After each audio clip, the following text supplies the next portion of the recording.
Hello everyone, आप सभी का एडवांस क्लासेस में स्वागत है। हम लोग बहुत दिनों बाद वीडियो देख रहे हैं, बनाने जा रहे हैं। तो अभी एक टेस्ट सीरीज शुरू हुआ है नीट के लिए। तो उस टेस्ट सीरीज आज पहला टेस्ट था। तो टेस्ट का हम लोग वीडियो सॉल्यूशन बनाने जा रहे हैं, क्वेश्चन को सॉल्व करके देखेंगे। फिजिक्स के जो जो क्वेश्चंस आए थे, स्टार्ट करते हैं। ध्यान दें, पहला क्वेश्चन हम लोग देखें। क्या ध्यान देना, अ body is projected. First question क्या है, अ body is projected vertically up. एक ऑब्जेक्ट है, एक बॉडी है जो किस डायरेक्शन में प्रोजेक्ट किया जा रहा है, अपवर्ड डायरेक्शन में प्रोजेक्ट किया जा रहा है। तो मैं अगर डायग्राम बनाऊं, मैं अज्यूम कर लेता हूँ ये हमारा ग्राउंड से एक ऑब्जेक्ट को अपवर्ड डायरेक्शन में, मान लिया स्पीड ऑफ प्रोजेक्शन कितना दिया है u, विद वेलोसिटी v। अच्छा, दिया भी है वेलोसिटी ऑफ प्रोजेक्शन हमें कितना गिवन है। तो कह रहा एक ऑब्जेक्ट है जिसको velocity of projection v provide किया गया है and distance covered by it in the last second of upward journey is s। क्या कह रहा है कि जब ये बॉडी, ये ऑब्जेक्ट अपवर्ड डायरेक्शन में मोशन कर रहा था ना। अच्छा बताना, अपवर्ड डायरेक्शन में मोशन करेगा तो मैक्सिमम हाइट पे इसका वेलोसिटी कितना बन जाएगा, 0। मैं पूछूं अपवर्ड डायरेक्शन में कितना टाइम मोशन करेगा, तो हम लोगों ने याद किया होगा अपवर्ड डायरेक्शन में जो मोशन करने का टाइम होता है उससे हम लोग टाइम ऑफ एसेंट नाम देते हैं, और टाइम ऑफ एसेंट हमारा होता है u बाई जी। अब कह रहा है कि अपवर्ड डायरेक्शन में मोशन में एच डिस्टेंस नहीं ट्रेवल करने के लिए कह रहा है कि अपवर्ड डायरेक्शन में जब ट्रेवल करेगा ना, तो लास्ट जो 1 सेकेंड है अपवर्ड डायरेक्शन के मोशन का, वो हमारा क्या हो जाता है, उसमें एस डिस्टेंस चलेगा। अब सवाल ये उठा, ये टी ए क्या है, ये यू बाई जी जो टाइम हमारा है ना, वो तो अगर मैं पॉइंट ऑफ प्रोजेक्शन को ए कहूँ, मैक्सिमम हाइट के पॉइंट्स को अगर बी कह रहा हूँ, तो जो हमारा यू बाई जी है ना, वो तो ए से बी का टाइम है। और मुझसे कौन सा डिस्टेंस एस दिया है, कह रहा है कि मान लिया सी से बी आने में वो 1 सेकंड लगा ना, तो इस 1 सेकंड में कितना डिस्टेंस ट्रेवल करता है एस। अब अगर एक बात बताना, अगर ए से बी का टाइम 5 सेकंड होता, तो लास्ट के 1 सेकंड को हम लोग क्या नाम दे देते, लास्ट का 1 सेकंड क्या होता है 4 से 5 सेकंड, तो 4 से 5 सेकंड को हम लोग क्या नाम दे देते, फिफ्थ सेकंड कह देते। इसी तरीके से मैं कह रहा हूं, अगर ए से बी का टाइम यू बाई जी है, तो सी से बी के टाइम को हम लोग क्या नाम दे सकते हैं, यू बाई जीएथ टाइम। इतना सेकंड दिया, इतना टाइम मुझे दिया, यानी यहां से यहां तक का टाइम क्या है, यू बाई जीएथ टाइम है। अब देखना, ये तो मुझे लग रहा है डिस्प्लेसमेंट इन nth सेकंड का फार्मूला जैसा बन रहा है ना। तो मैं अगर पूछूं डिस्प्लेसमेंट इन nth सेकंड का फार्मूला क्या होता है, तो फार्मूला है u plus a by two two n minus one. Displacement in nth second का फार्मूला होता है u plus a by two two n minus one. अगर मैं ध्यान दूं, अपवर्ड डायरेक्शन को मैं पॉजिटिव अज्यूम कर ले रहा हूं, डाउनवर्ड डायरेक्शन को नेगेटिव। तो अपवर्ड डायरेक्शन में हमारा v है कितना, एक्सेलरेशन डाउनवर्ड में होगा minus g by two, two n. कौन सा सेकंड है, ये nth सेकंड था ना, तो यहाँ n का वैल्यू हमारा क्या हो जाएगा, u by g minus one. ये डिस्प्लेसमेंट हमें s दिया है, s हमारा कितना है v minus g by two का अंदर मल्टीप्लाई जी जी का कैंसिल आउट होगा, ये कैंसिल आउट होगा। यहाँ हमारा आ गया u भी कितना गिवन था v minus into minus plus g by two. अगर मैं ध्यान दे पा रहा हूँ ना, तो हमारा डिस्प्लेसमेंट जो कैलकुलेट होकर आ गया है वो जी बाई टू कैलकुलेट होकर आया है। अच्छा, इससे हमने एक्सप्लेन क्या किया कि हमारा जो लास्ट 1 सेकंड में जो डिस्प्लेसमेंट है ना, वो स्पीड ऑफ प्रोजेक्शन पे डिपेंड कर ही नहीं रहा है। लास्ट 1 सेकंड का जो डिस्प्लेसमेंट है अपवर्ड डायरेक्शन के मोशन का, वो सिर्फ और सिर्फ एक्सेलरेशन ड्यू टू ग्रेविटी पर डिपेंड करता है। लास्ट 1 सेकंड का मोशन हमारा स्पीड ऑफ प्रोजेक्शन पर डिपेंड नहीं कर रहा है। तो आगे क्वेश्चन पूछें, देखें क्या कह रहा है। कह रहा if the projection speed is double. क्या कह रहा है, जो प्रोजेक्शन स्पीड v था, अगर मैं उसको 2v कर दूं, डबल कर दूं, then the distance covered in the last second will be. तो लास्ट सेकंड में कितना डिस्टेंस कवर करेगा, तो अभी तो मैं वही कह रहा था कि हमारा जो डिस्टेंस कवर्ड है वो स्पीड ऑफ प्रोजेक्शन से इंडिपेंडेंट है। तो अगर स्पीड ऑफ प्रोजेक्शन तुम इंक्रीज करो, डिक्रीज करो, कुछ भी करो, हमारा लास्ट 1 सेकंड में डिस्टेंस ट्रेवल में कोई चेंज नहीं आया था। तो पहले अगर ऐसे डिस्टेंस चला था, तो नया भी कितना डिस्टेंस चलने वाला है, ऐसे डिस्टेंस ही चलने वाला है। इस पूरे क्वेश्चन को 10 सेकंड में एक बार में सुनो। कह रहा था एक ऑब्जेक्ट को अपवर्ड डायरेक्शन में velocity of projection v provide किया गया है, तो लास्ट 1 सेकंड में कितना ये ट्रेवल करा अपवर्ड डायरेक्शन में, ऐसे डिस्टेंस ट्रेवल कर रहा है। तो उसके बाद पूछा कि जरा बताओ अगर स्पीड ऑफ प्रोजेक्शन को 2v हम लोग कर दें तो स्पीड ऑफ प्रोजेक्शन को 2v करने के बाद में लास्ट 1 सेकंड में कितना डिस्टेंस ट्रेवल करेगा। तो इसको लेकर हमने प्रूव किया कि हमारा जो डिस्टेंस ट्रेवल है लास्ट 1 सेकंड में ना, वो वेलोसिटी ऑफ प्रोजेक्शन से इंडिपेंडेंट है। तो अगर वेलोसिटी को इंक्रीज करो डिक्रीज करो, हमारा उसमें डिस्टेंस ट्रेवल में कोई भी चेंजेस आने वाला नहीं है। यानी अगर पहले वो एस डिस्टेंस चला था तो अभी भी कितना चलने वाला है, एस डिस्टेंस ही मूव करने वाला है। सेकंड क्वेश्चन देखें क्या है। A ball is projected from ground at an angle of 45 degree. क्या कह रहा, एक बॉल है जो ग्राउंड से कितना एंगल पर प्रोजेक्ट किया गया है, 45 डिग्री के एंगल पर। A ball is projected from ground at an angle of 45 degree motion of path, ऐसा कुछ होगा। Just clear a wall in front, इसके सामने एक वॉल है, इस वॉल को ये जस्ट क्लियर कर रहा है। Just clear a wall in front if point of projection is 4 metre. क्या कह रहा है, from the foot of wall, जो वॉल का फुट है, ये पॉइंट ऑफ प्रोजेक्शन कितने डिस्टेंस पर है, 4 मीटर के डिस्टेंस पर है। And ball strikes the ground, ball दोबारा ग्राउंड को हिट कर रहा है at a distance of 6 metre on the other side of the wall. Wall के दूसरे साइड में कितने डिस्टेंस पर हिट करता है, 6 मीटर के डिस्टेंस पर हिट कर रहा है। कितने डिस्टेंस पर हिट कर रहा है, 6 मीटर के डिस्टेंस पर यह हिट कर रहा है। हाँ, देखो क्वेश्चन यहाँ लिखा नहीं है, कॉपी में गलत हो गया। तो पूछा हुआ था then find height of the wall. तो हमें क्या कैलकुलेट करना था, वॉल ऑफ हाइट कैलकुलेट करना है, यानी ये वॉल ऑफ हाइट मुझे कैलकुलेट करना है, एच का वैल्यू कैलकुलेट करना है। ध्यान देना, हम लोगों ने पता है, देखो एंगल ऑफ प्रोजेक्शन पता है। अच्छा ये क्या है, 4 और 6 अगर मैं ऐड करूं तो ये तो रेंज हो गया ना।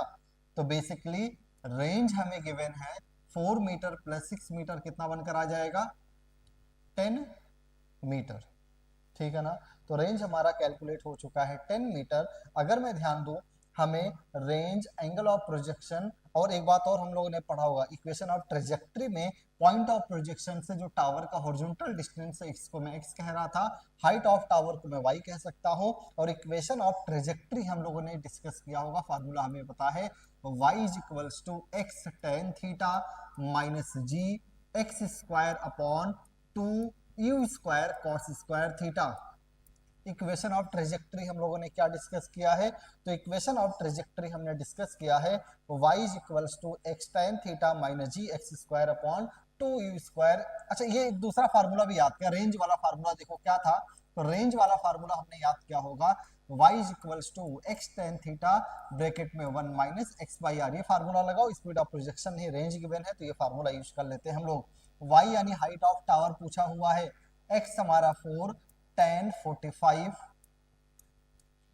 1 माइनस एक्स हमारा है 4, रेंज हमारा है 10, 2 2 जा 4, 2 5 जा 10, tan 45 1 होगा।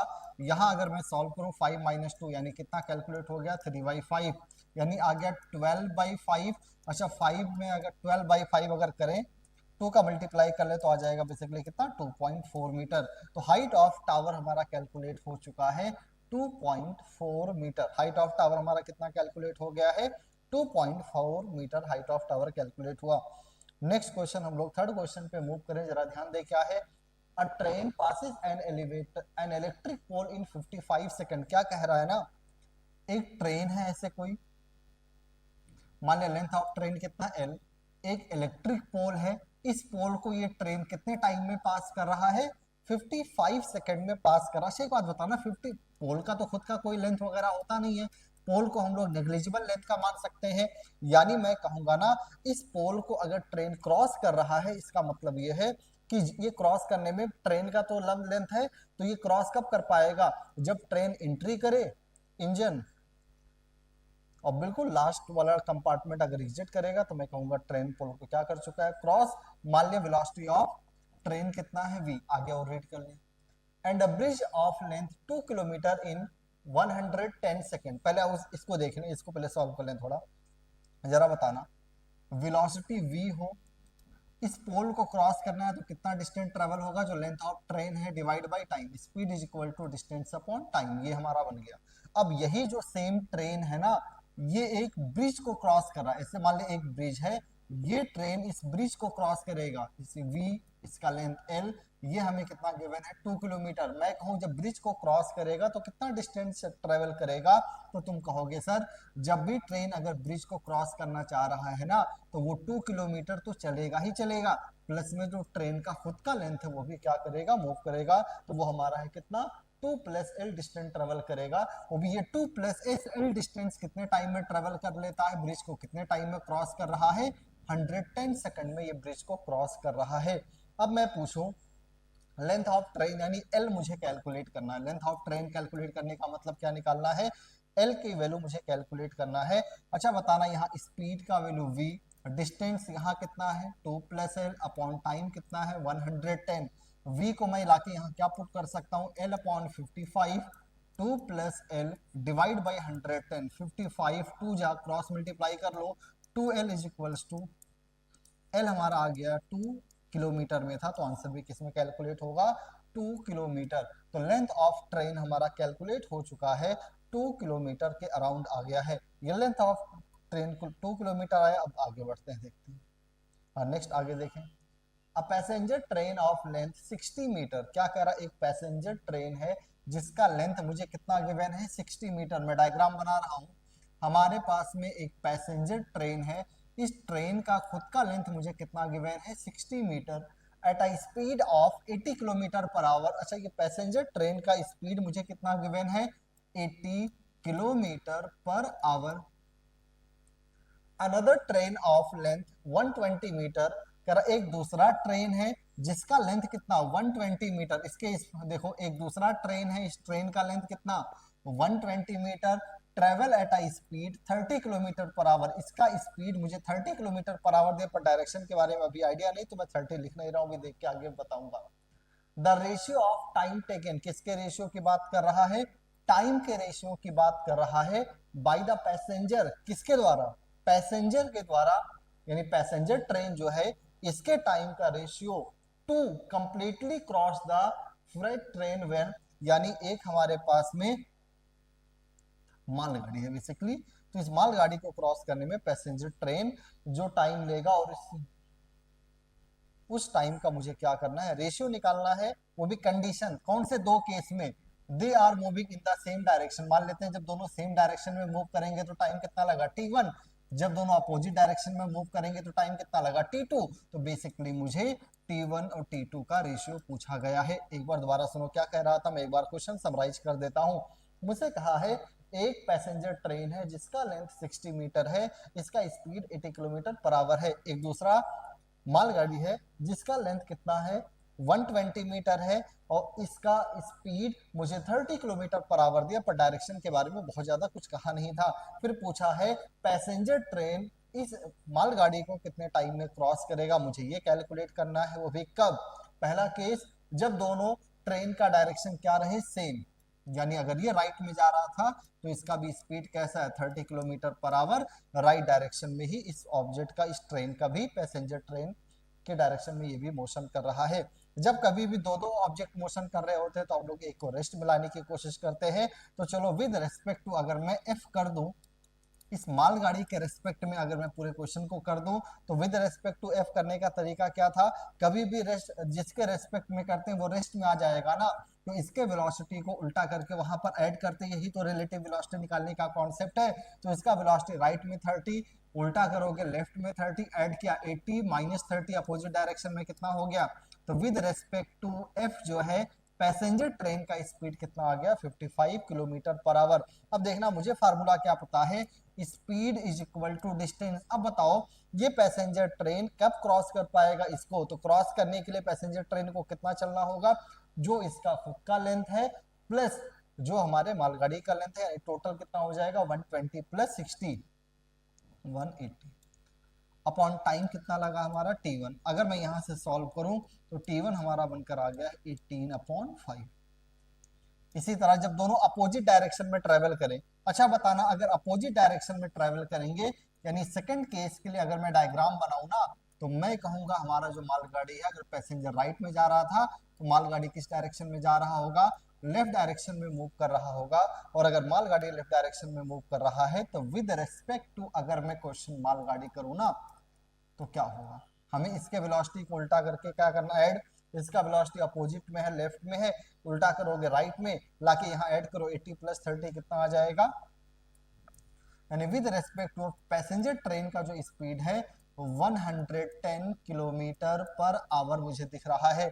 क्रॉस करने के लिए कितना डिस्टेंस चलना, चाहे सेम डायरेक्शन में चले चाहे अपोजिट डायरेक्शन में, 180 मीटर चलना है। तो मैं क्या कहूंगा, speed is equals to distance upon time. Time कितना, t2। t2 हमारा आ गया 18/11। मुझे क्या पूछा हुआ है, t1 और t2 का रेशियो है ना, तो t1 और t2 का रेशियो अगर मैं निकालूं कितना बनकर आ जाएगा, 18/5, 18/11, 18 कैंसिल आउट हो गया, फाइनल आंसर क्या बनकर आ गया, ratio of time 11/5। Ratio of time हमारा कितना कैलकुलेट हो गया है, 11/5 कैलकुलेट हो गया। नेक्स्ट क्वेश्चन पे हम लोग मूव करते हैं, देखते हैं क्या है।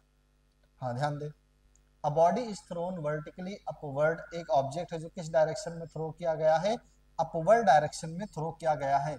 अ body is thrown vertically upward such that the distance travel by it in the third and sixth second are equal। क्या कह रहा है कि थर्ड सेकंड में जितना डिस्टेंस ट्रेवल कर रहा है ना उतना ही सिक्स सेकंड में भी डिस्टेंस ट्रेवल कर रहा है। तो पूछा क्या है, then the maximum height reached by the body, तो बताओ ये बॉडी मैक्सिमम हाइट में कितना डिस्टेंस ट्रेवल करेगा। अच्छा मैक्सिमम हाइट मुझसे पूछा हुआ है, मैक्सिमम हाइट कभी भी निकालना, अगर स्पीड ऑफ प्रोजेक्शन को मैं यू कह दूं तो हमने मैक्सिमम हाइट का फार्मूला याद कर रखा है, u²/2g। अब कहीं से हमें u का वैल्यू कैलकुलेट करना, देखो हिंट क्या दिया था कि distance travel in third second must be equal to distance travel in six second. मुझे पता है अगर ये ऑब्जेक्ट अपवर्ड डायरेक्शन में मोशन कर रहा है ना तो लगातार स्पीड डिक्रीज करेगा, तो हर इंटरवल, हर 1 सेकंड के इंटरवल में लगातार डिस्टेंस क्या होता रहेगा, कम ट्रेवल करेगा। तो अगर एक सेकंड के इंटरवल में सेम डिस्टेंस ट्रेवल कर रहा है तो इसका मतलब ये मैं कह सकता हूं ना कि अगर ऑब्जेक्ट हमारा थर्ड सेकंड में ऊपर गया है ना तो कंफर्म सिक्स सेकंड में कहाँ आ रहा होगा, नीचे। तभी तो एक सेकंड के इंटरवल में हमारा डिस्टेंस क्या रहेगा, सेम। अच्छा बताना, अगर थर्ड सेकंड में ऊपर गया, इसके डिस्प्लेसमेंट को मैं प्लस में कह दूं तो हमारा जब डाउनवर्ड में आएगा तो डिस्प्लेसमेंट ये है ना, डिस्टेंस तो है नहीं, तो डिस्प्लेसमेंट हमारा क्या हो जाएगा, नेगेटिव के साइन, वो भी किस सेकंड में, सिक्स सेकंड में। ये मेंस को हिंट खत्म हो गया, क्वेश्चन खत्म। एक बात देखो, थर्ड सेकंड दो इंटरवल ऑफ टाइम में, दो एक सेकंड के इंटरवल में अगर सेम डिस्टेंस ट्रेवल कर रहा है, इसका मतलब यह है कि थर्ड सेकंड में अगर ऑब्जेक्ट अपवर्ड में जा रहा था तो उसी रेंज में मोशन करे, तो रेंज में दोबारा मोशन कब करेगा, जब सिक्स सेकंड में कैसा आ रहा हो, डाउनवर्ड में। अब बताना, डिस्प्लेसमेंट इन एन सेकंड का फार्मूला, मैं अपवर्ड को पॉजिटिव डाउनवर्ड को नेगेटिव माना हूं, तो u प्लस यानी u minus g by two, 2 into 3 -1, 2n-1, यहाँ सेम फार्मूला अप्लाई करें, u minus g by two, 2n-1। इसे सॉल्व कर लें, देखें क्या बनेगा, u माइनस 2 3 जा 6 -1 5, 5 10 जा 50/2 यानी 25, minus u, minus minus plus, 2 6 जा 12 -1 11, 11 5 जा 55, माइनस u इधर आएगा प्लस 2u, 55 -25 इधर आएगा 80, यानी u हमारा कैलकुलेट हो गया है 40 मीटर पर सेकेंड। मैक्सिमम हाइट मुझसे पूछा हुआ था, क्या फार्मूला, u²/2g, यानी 40 इंटू 40 डिवाइड बाई 20, यानी मैक्सिमम हाइट फाइनली कैलकुलेट होकर आ चुका है 80 मीटर। फाइनली मैक्सिमम हाइट हमारा कितना कैलकुलेट होकर आ चुका है, 80 मीटर मैक्सिमम हाइट कैलकुलेट हो चुका है। अगले क्वेश्चन पे मूव करें, देखते हैं क्या, ध्यान दें। Motion of a particle in x y plane is described a set of following equation. देखना एक्स मुझे कितना गिवन है, 4 साइन, इसको देखो पहले ही सॉल्व कर देता हूँ। साइन 90 माइनस में साइन क्या हो जाता है, कॉस, और 90 माइनस फर्स्ट क्वाड्रेंट में है, फर्स्ट में साइन प्लस होता है, तो ये क्या बन गया, 4 कॉस ओमेगा टी। और y इज इक्वल्स टू मुझे कितना गिवन है, 3 साइन ओमेगा टी। मुझसे पूछा पाथ ऑफ पार्टिकल। अच्छा, पाथ ऑफ पार्टिकल यानी एक्स वाई में रिलेशन बताना है ना, तो एक्स वाई में रिलेशन निकालना है तो ये sine omega T cos omega T को एलिमिनेट करना है। जैसे मुझे साइन और कॉस दिखता है, मुझे याद आता है sign square theta plus cos square theta कितना होता है 1। तो मैंने कहा एक्स बाई 4 यहाँ बताना जरा कितना होगा, तो तुम कहोगे सर एक्स बाई 4 आ गया cos omega T, y by 3 हमारा कितना कैलकुलेट हो जाएगा साइन ओमेगा टी। मैं स्क्वायर करके अगर ऐड कर दूं x बाई 4 का स्क्वायर प्लस y बाई 3 का स्क्वायर अगर मैं करके ऐड करूं तो आर एच एस का स्क्वायर ऐड करो, cos square omega T plus sine square omega T कितना आ गया 1।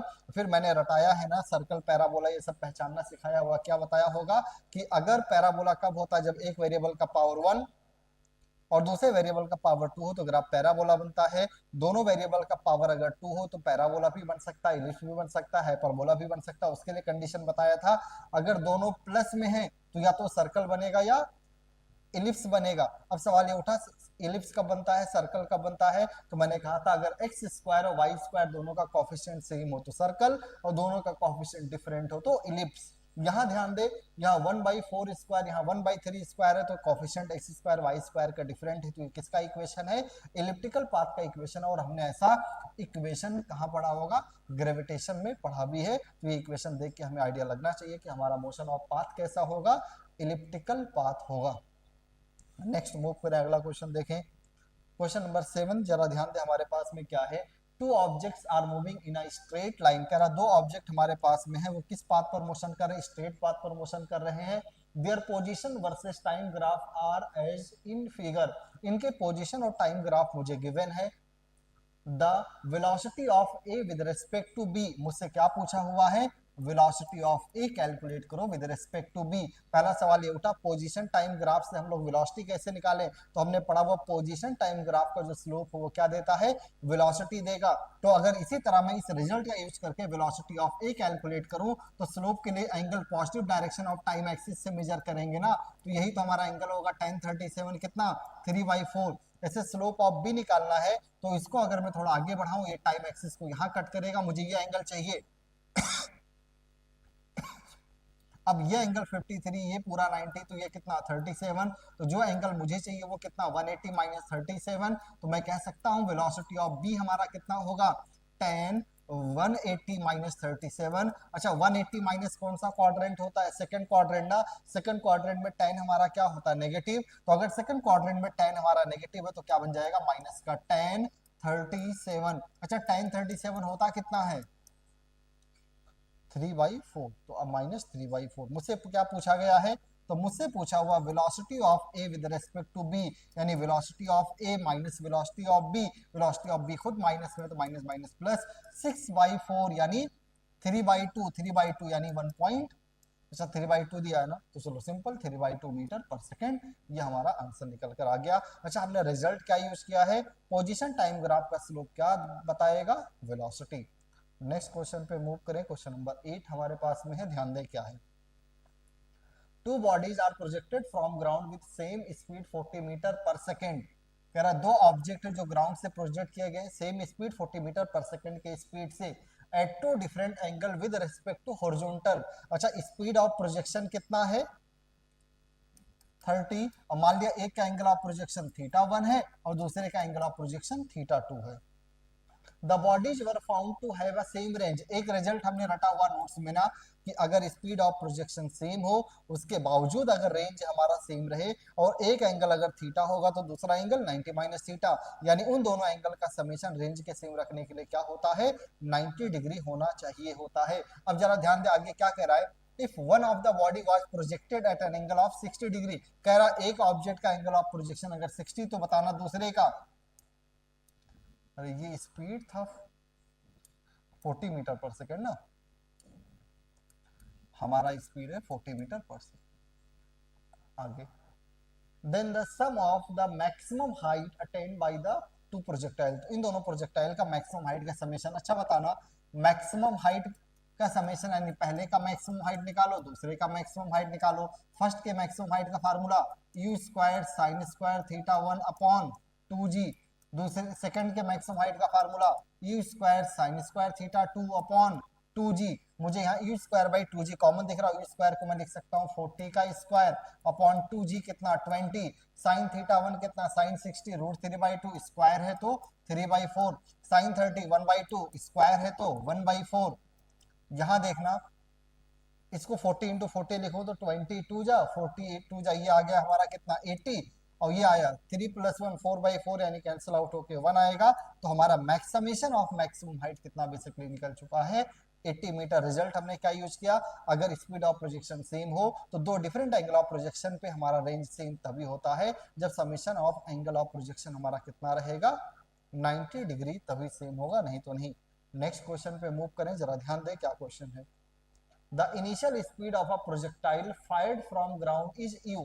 क्या कह रहा है, एक प्रोजेक्टाइल है जो ग्राउंड से फायर्ड किया गया है, उसका इनिशियल स्पीड कितना है u इनिशियल स्पीड है। The initial speed of a projectile fired from ground is u at the highest point during its motion the speed of projectile is under root 3/2u। क्या कह रहा है, highest point पे इसका speed मुझे रटा हुआ किस डायरेक्शन में होता है, हॉरिजॉन्टल डायरेक्शन में, और है कितना speed under root 3/2 into u. The time of flight calculate करो, उससे पहले एंगल ऑफ प्रोजेक्शन निकालता हूं। अच्छा, अगर ये थीटा है तो हॉरिजॉन्टल डायरेक्शन का स्पीड कितना हो जाता है, यू कॉस थीटा। इसे अगर मैं सॉल्व करूं, यू कैंसिल आउट होगा, कॉस थीटा कितना रूट 3/2, तो थीटा हमारा कितना 30। अब देखना टाइम ऑफ फ्लाइट का फार्मूला हमने रटा हुआ ना, टाइम ऑफ फ्लाइट का फार्मूला कितना 2u sin थीटा बाई जी। यहाँ ध्यान दो साइन 30 1/2 और ये 2 कैंसिल आउट होगा, तो हमारा टाइम ऑफ फ्लाइट कितना कैलकुलेट हो गया है u by ji.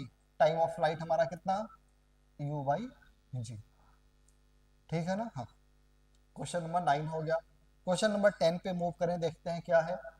A car start from rest and moves uniformly acceleration a on a straight road from t is equals to 0 to t is equals to t। क्या कह रहा, एक car है जो रेस्ट से स्टार्ट किया है जिसका यूनिफॉर्म एक्सेलरेशन a है, जो t is equals to 0 से t is equals to t तक मूव करता है।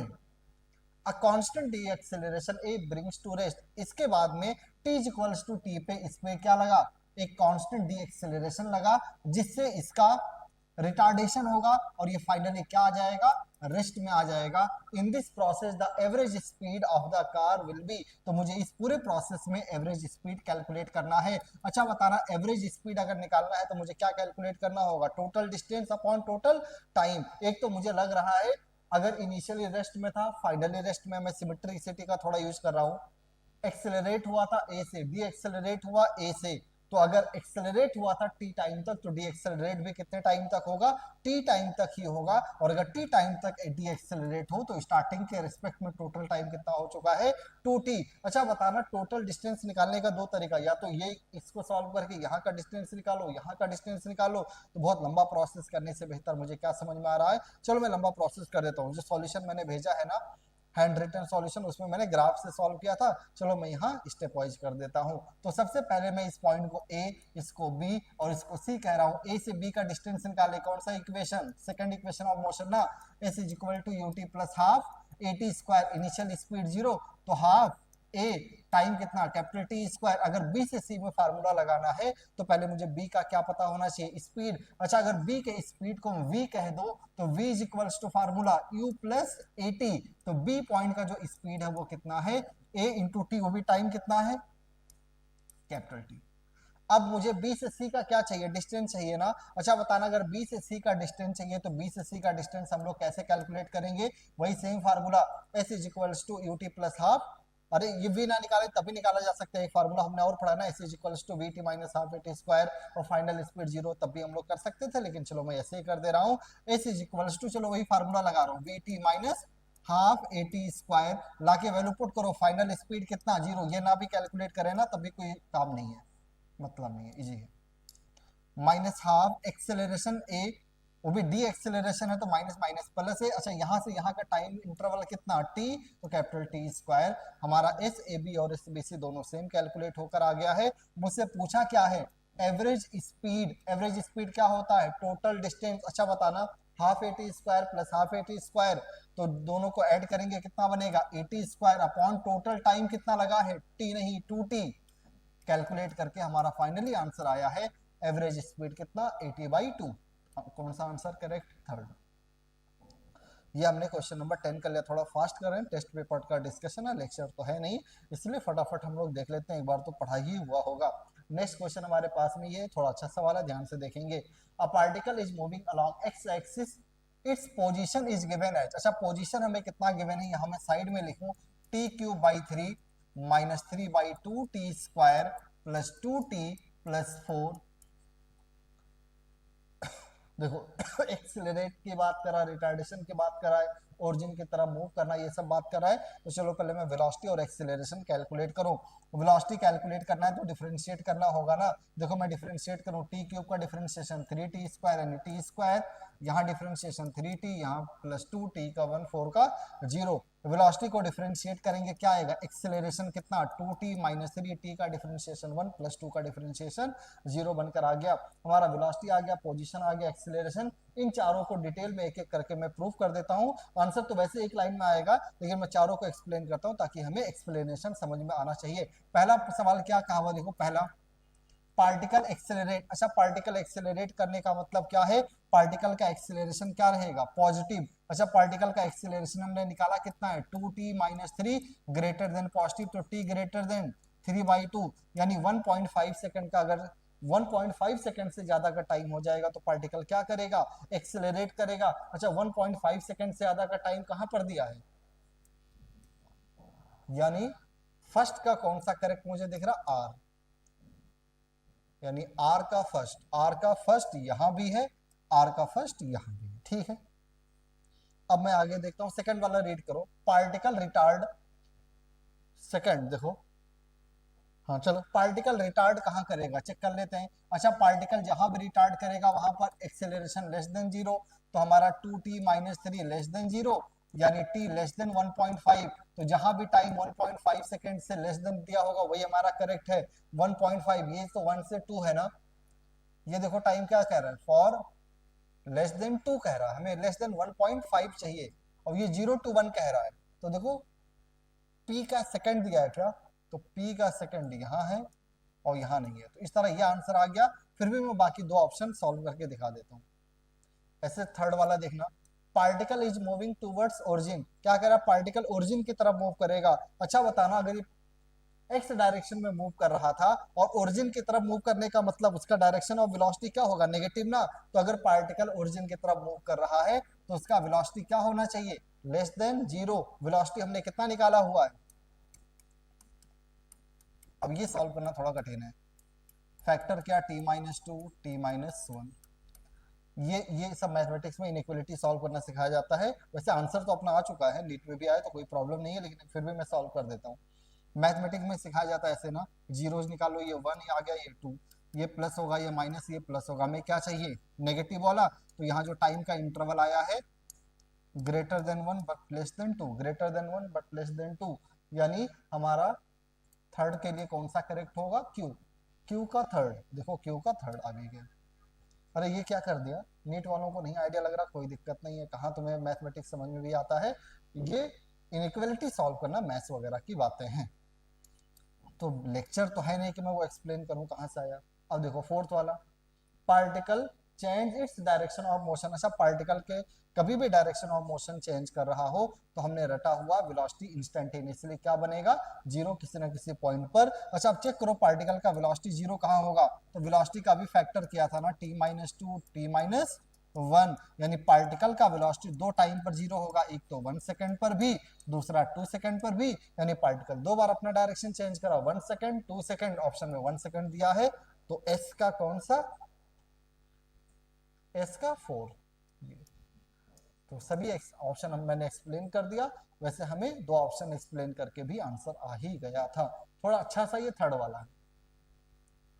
हाँ, नेक्स्ट क्वेश्चन पे मूव करें, देखिए क्या कह रहा है, which of the following pair of graph does not represent the motion of the same particle in the same interval of curve। क्या कह रहा है, पोजीशन टाइम कर्व ये है, तो इसका ये वेलोसिटी टाइम कर्व निकालो। अच्छा, पोजीशन टाइम कर्व का ग्राफ का स्लोप क्या देता है, वेलोसिटी। अगर स्लोप इंक्रीज करेगा तो वेलोसिटी इंक्रीज करेगा, स्लोप डिक्रीज करेगा तो वेलोसिटी डिक्रीज करेगा, स्लोप पॉजिटिव तो वेलोसिटी पॉजिटिव, स्लोप नेगेटिव तो वेलोसिटी नेगेटिव। रिजल्ट क्या, पोजीशन टाइम ग्राफ का स्लोप हमें क्या देगा, वेलोसिटी। अब यहाँ पोजीशन टाइम ग्राफ देखें, लगातार इसका स्लोप, ग्राफ को देखो वर्टिकल हो रहा है ना, तो लगातार स्लोप इंक्रीज कर रहा है। वो भी अगर एंगल निकाल के देखोगे ना, तो एंगल भी हमारा क्या है, लेस देन 90 डिग्री है, तो वेलोसिटी लगातार इंक्रीज करना चाहिए, वो भी कैसे, पॉजिटिव में। तो यहाँ वेलोसिटी तो इंक्रीज नहीं डिक्रीज कर रहा है पॉजिटिव में, तो फर्स्ट ऑप्शन में ही। अब मुझसे पूछा भी इनकरेक्ट है आई थिंक ना, डज नॉट रिप्रेजेंट, तो फर्स्ट ही ऑप्शन आ गया। बाकी ये सभी ऑप्शन भी मैं एक्सप्लेन कर देता हूँ। अगर इसको देखे ना, इसमें फर्स्ट हाफ अगर मैं ग्राफ को देख रहा हूँ, तो ये हॉरिजॉन्टल हो रहा है, यानी स्लोप लगातार डिक्रीज कर रहा है। और अगर टेंजेंट ड्रॉ कर दूं तो एंगल भी मुझे क्या दिख रहा है, लेस देन 90 ना, तो मुझे ऐसा लग रहा है ये पार्टिकल का वेलोसिटी लगातार डिक्रीज कर रहा है फर्स्ट हाफ में, वो भी पॉजिटिव में। वेलोसिटी लगातार डिक्रीज कर रहा है फर्स्ट हाफ में, वो भी पॉजिटिव में। अच्छा सेकंड हाफ को देखना, तो इस बार भी वेलोसिटी तो पॉजिटिव ही है, पर इंक्रीज कर रहा है, क्यों, क्योंकि स्लोप बढ़ रहा है। ठीक इसी तरीके से थर्ड पार्ट देखना, तो ये फर्स्ट हाफ अगर मैं देख रहा हूं, तो फर्स्ट हाफ तो स्ट्रेट लाइन है, स्ट्रेट लाइन का मतलब वेलोसिटी कांस्टेंट बनने वाला है, और एंगल लेस देन 90 है, तो वेलोसिटी पॉजिटिव भी बनेगा और कांस्टेंट है। आगे देखो तो ग्राफ का स्लोप लगातार क्या कर रहा था, इंक्रीज, और स्लोप लगातार इंक्रीज कर रहा है पॉजिटिव में, तो वेलोसिटी भी लगातार पॉजिटिव में क्या कर रहा होगा, इंक्रीज कर रहा होगा। ऐसे अगर मैं फोर्थ ऑप्शन चेक करूँ ना, तो मुझे दिख रहा फर्स्ट हाफ में ग्राफ हॉरिजॉन्टल की तरफ जा रहा है, तो वेलोसिटी लगातार डिक्रीज करेगा। टेंजेंट ड्रॉ करूं तो एंगल लेस देन 90 यानी पॉजिटिव में डिक्रीज करेगा। पर अगर सेकंड हाफ में देखो तो स्ट्रेट लाइन है, और स्ट्रेट लाइन का मतलब हमारा वेलोसिटी क्या हो जाएगा, कांस्टेंट, और लेस देन 90 डिग्री ये स्लोप दिख रहा है, तो हमारा वेलोसिटी पॉजिटिव में ही कांस्टेंट होगा। ठीक है ना, रिजल्ट क्या था, पोजीशन टाइम ग्राफ का स्लोप हमें क्या प्रोवाइड करेगा, वेलोसिटी प्रोवाइड करेगा। कैसे इंक्रीज डिक्रीज होगा, इस एक क्वेश्चन में पूरा हमारा रिवीजन हो चुका है। नेक्स्ट क्वेश्चन हम लोग क्वेश्चन नंबर 13 पे मूव कर रहे हैं। ध्यान देना क्या है, a particle moving along X axis, एक पार्टिकल है जो किस डायरेक्शन में मूव कर रहा है, एक्स एक्सिस के अलोंग मूव कर रहा है। Its velocity time is v, कह रहा है इसका वेलोसिटी v, टाइम t हो, वेलोसिटी v हो। ग्राफ हमें गिवन है v स्क्वायर वर्सेस t का, vt का ग्राफ नहीं, v स्क्वायर t का ग्राफ का हमने कोई रिजल्ट नहीं याद किया, डायरेक्टली ग्राफ को डिस्कस करेंगे, स्टडी करेंगे।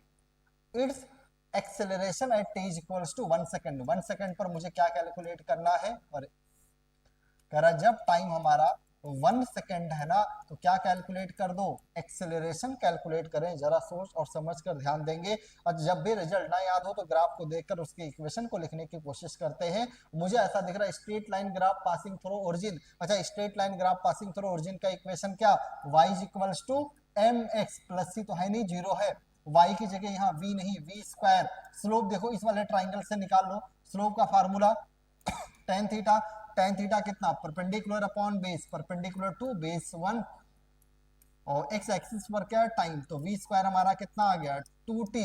अच्छा मुझे क्या निकालना है, एक्सीलरेशन, ना v पता है, अच्छा स्क्वायर रूट ले लो, तो under root 2 under root T, differentiate कर दो, तो अंडर रूट 2 कॉन्स्टेंट बाहर, अंडर रूट टी का differentiation 1/2 under root T.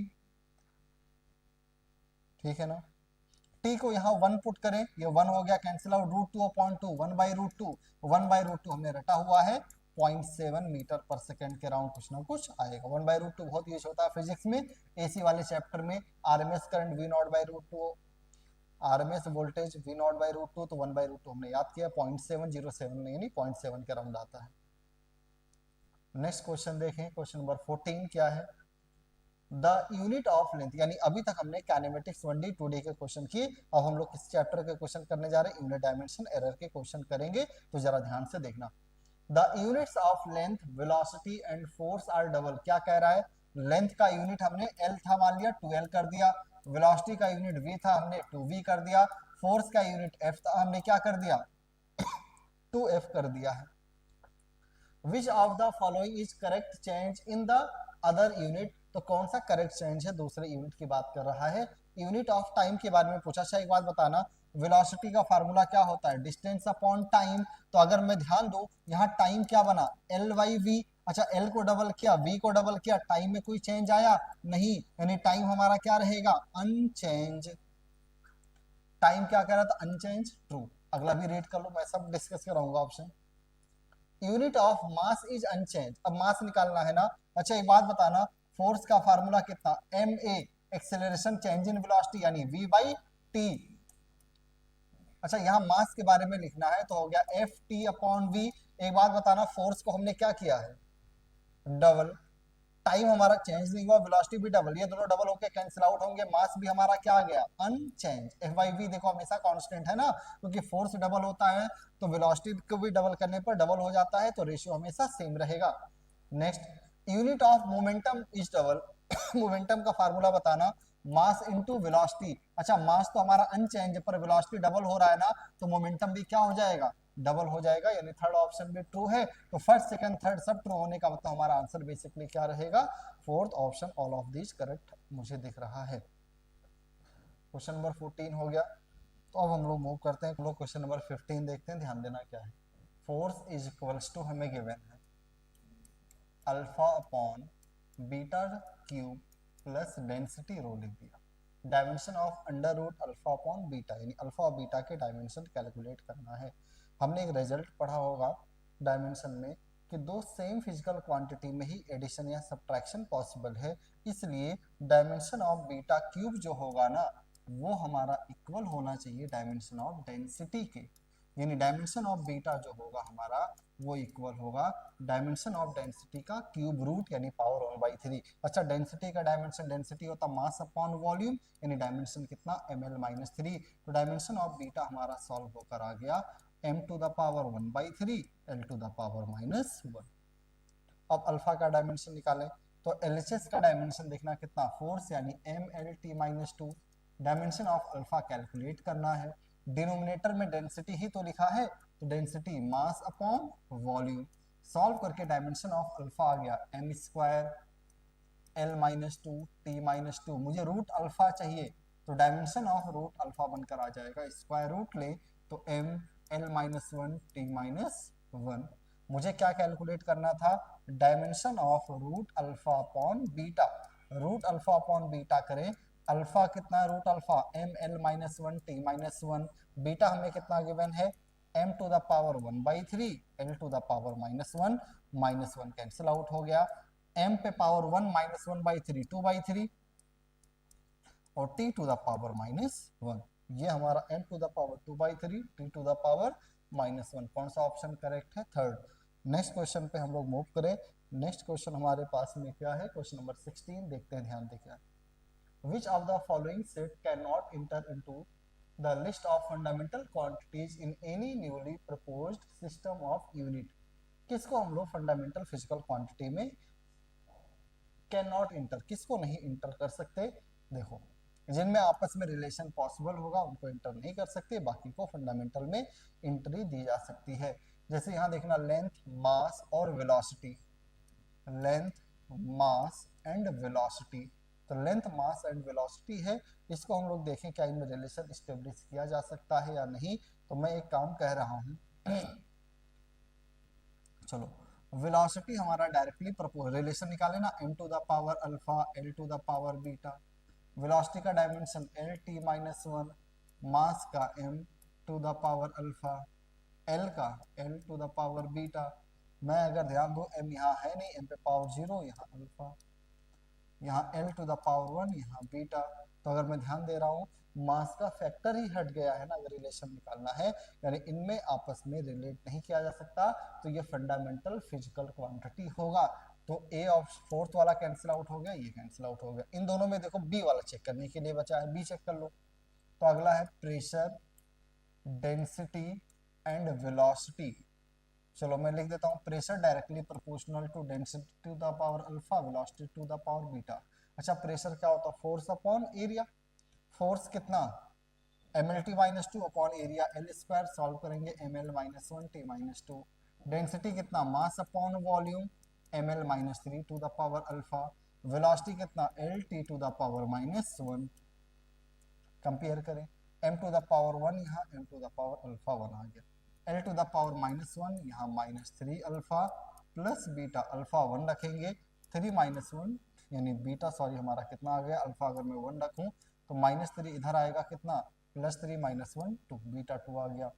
t to the power -2 और ये t to the power minus beta, तो देखो सॉल्व करके बीटा का वैल्यू हर जगह से कितना आ रहा है 2, यानी इनमें रिलेशन स्टेब्लिश हो रहा है। तो रिलेशन स्टेब्लिश हो रहा तो बी ऑप्शन हमारा फंडामेंटल फिजिकल क्वांटिटी नहीं हो सकता। तो बी यहाँ है अकेला, ये हमारा करेक्ट है। ठीक है ना। नेक्स्ट क्वेश्चन देखते हैं क्या है।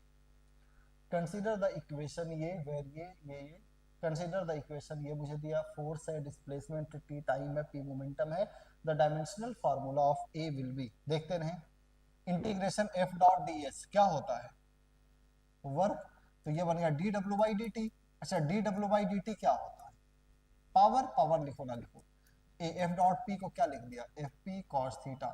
अब बताना वर्क का डायमेंशन, वर्क अपॉन टाइम लिखा ना, वर्क का डायमेंशन कितना, M L square T minus 2, time का डायमेंशन टी, फोर्स का dimension M L T minus 2, momentum का पी मोमेंटम है ना, momentum mass into velocity M L T minus 1, cos theta dimension this quantity है, उसका कोई dimension नहीं होगा। देखो M T minus 2, M T minus 2 cancel out हो गया, L into L, L square, ये एल स्क्वायर कैंसिल आउट हो गया, ये इधर ले आओ टी, और टी माइनस 1 कैंसिल आउट हो गया, एम उधर जाएगा एम माइनस 1, तो ए का डायमेंशन सिर्फ M to the power minus 1 आया है, एल और टी का कोई पावर नहीं, यानी हमारा कौन सा ऑप्शन हो जाएगा, थर्ड ऑप्शन करेक्ट है। क्वेश्चन नंबर 17 हो चुका है। नेक्स्ट क्वेश्चन हम लोग क्वेश्चन नंबर 18 पर मूव करें, देखते हैं क्या, ध्यान देना। In an ancient time different system of unit was followed in which time, mass को शेर में, गांव वगैरह में अभी भी ये वर्ड यूज करते हैं, तो मास को किस में मेजर किया जा रहा है, शेर में, यूनिट ऑफ लेंथ हमारा क्या, गज, यूनिट ऑफ मास क्या, काल, कालखंड में है ना, वन शेर में कह रहा 900 ग्राम है, वन गज में 90 सेंटीमीटर है, वन कालखंड 3 आवर के अराउंड इक्वल है, अ बॉल ऑफ मास 9 kg, एक बॉल जिसका मास 9 kg है और उसका स्पीड मुझे दिया है 10 मीटर पर सेकेंड गिवन है, तो इसका मोमेंटम मुझे इस गज, काल और शेर के यूनिट में निकालना है। अच्छा बताना यूनिट जरा एक बार चेक करो, यूनिट से कौन कौन सा ऑप्शन कैंसिल आउट हो जाएगा, तो मुझे ऐसा लग रहा है ये शेर, देखो यहाँ यूनिट क्या होगा, मोमेंटम का यूनिट अगर मैं SI में पुट करूं तो कितना हो जाएगा 90 किलोग्राम मीटर पर सेकेंड, तो किलोग्राम को किसमें ये कन्वर्ट करेगा, ग्राम को शेर में, तो शेर सही है। लेंथ वाला यूनिट मीटर मल्टीप्लाई में है, यहाँ देखो लेंथ वाले यूनिट में पावर -2, तो ये ऑप्शन -1 है, ये ऑप्शन ऐसे कैंसिल आउट हो गया। अब इन सभी ऑप्शन में देखना, यहाँ देखना, यहाँ काल इनवर्स, शेर, गज इनवर्स, ये तीनों ऑप्शन करेक्ट है।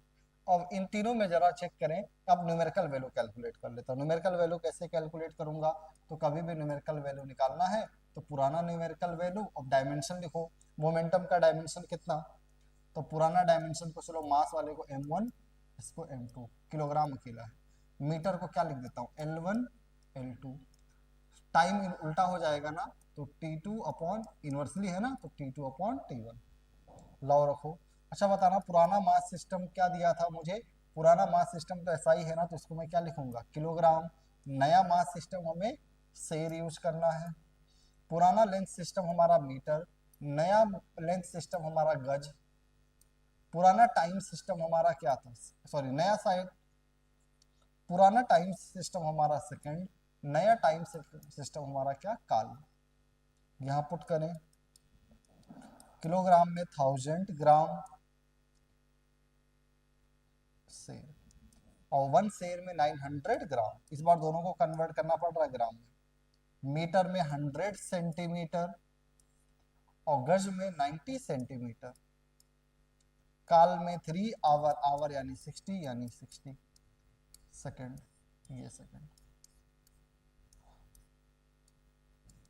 ये मुझे दिख रहा है ना 90, ये 90 कैंसिल आउट हो गया, इससे ये कटेगा, फिर 9 बचा, 9 से ये 3 जा, फिर 3 बचा 20, तो 6 2 जा 12, ये हो गया 0 3 2 5 यानी 10 पे पावर 5, तो 12 इंटू 10 पे पावर 5 यानी 1.2 इंटू 10 पे पावर 6, कौन सा ऑप्शन करेक्ट है, 18 का थर्ड है ना। नेक्स्ट क्वेश्चन पे देखते हैं, क्वेश्चन नंबर 19 क्या है, A particle is thrown with velocity 20 metre पर सेकेंड ±5%, यानी वेलोसिटी में एरर कितने परसेंट का हो सकता है, 5% का एरर हो सकता है eight an angle 60 degree.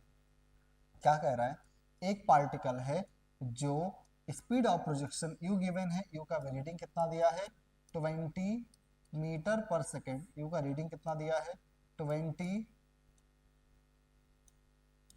Metre पर सेकेंड प्लस माइनस 5% एरर हो सकता है, ठीक है। एंगल ऑफ प्रोजेक्शन मुझे कितना गिवन है 60 डिग्री, ऐसा कुछ पाथ होगा।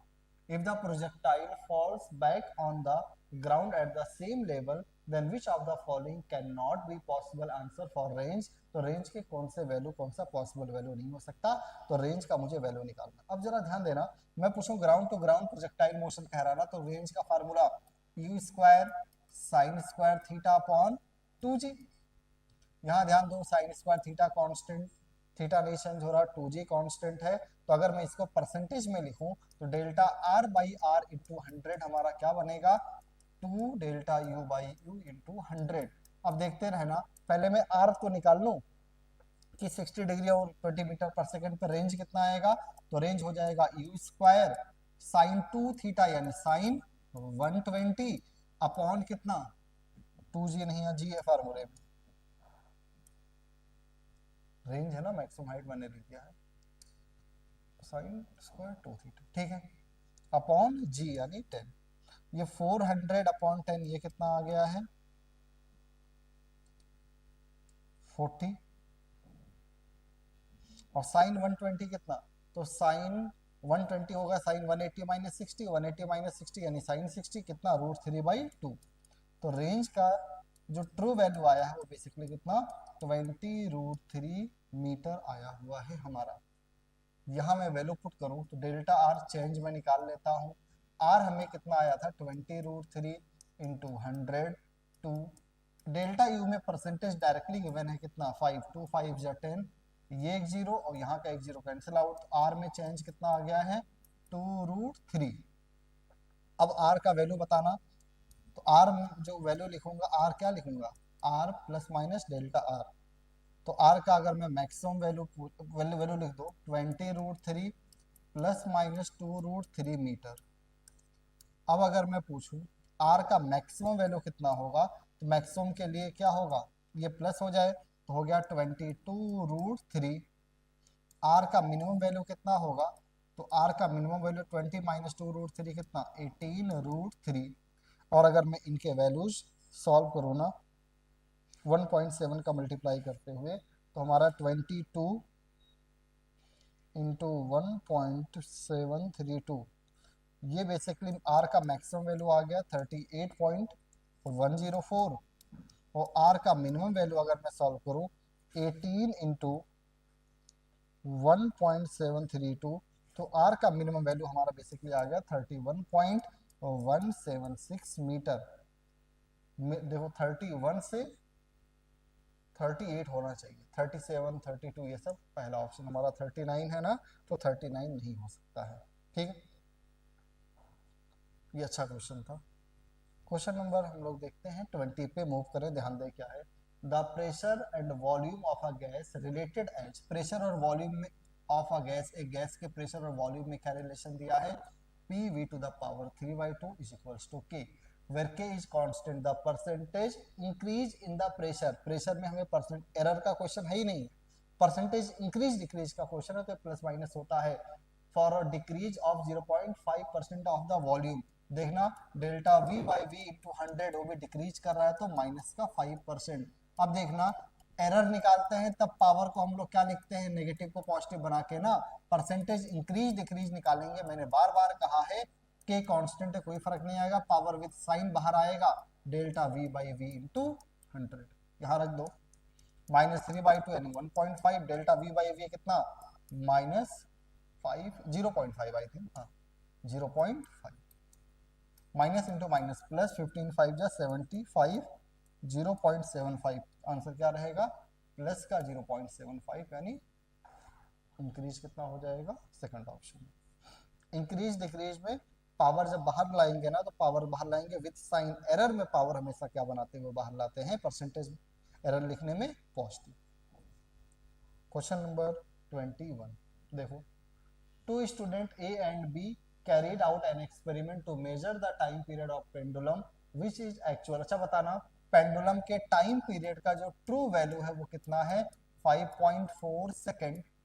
स्टूडेंट ए का ये रीडिंग है, स्टूडेंट बी का ये रीडिंग दिया गया है। ऑप्शन देखें, एक्यूरेसी प्रेसिजन बताना है ना, एक लाइन सुन लो 1 मिनट में, टॉपिक रिवाइज।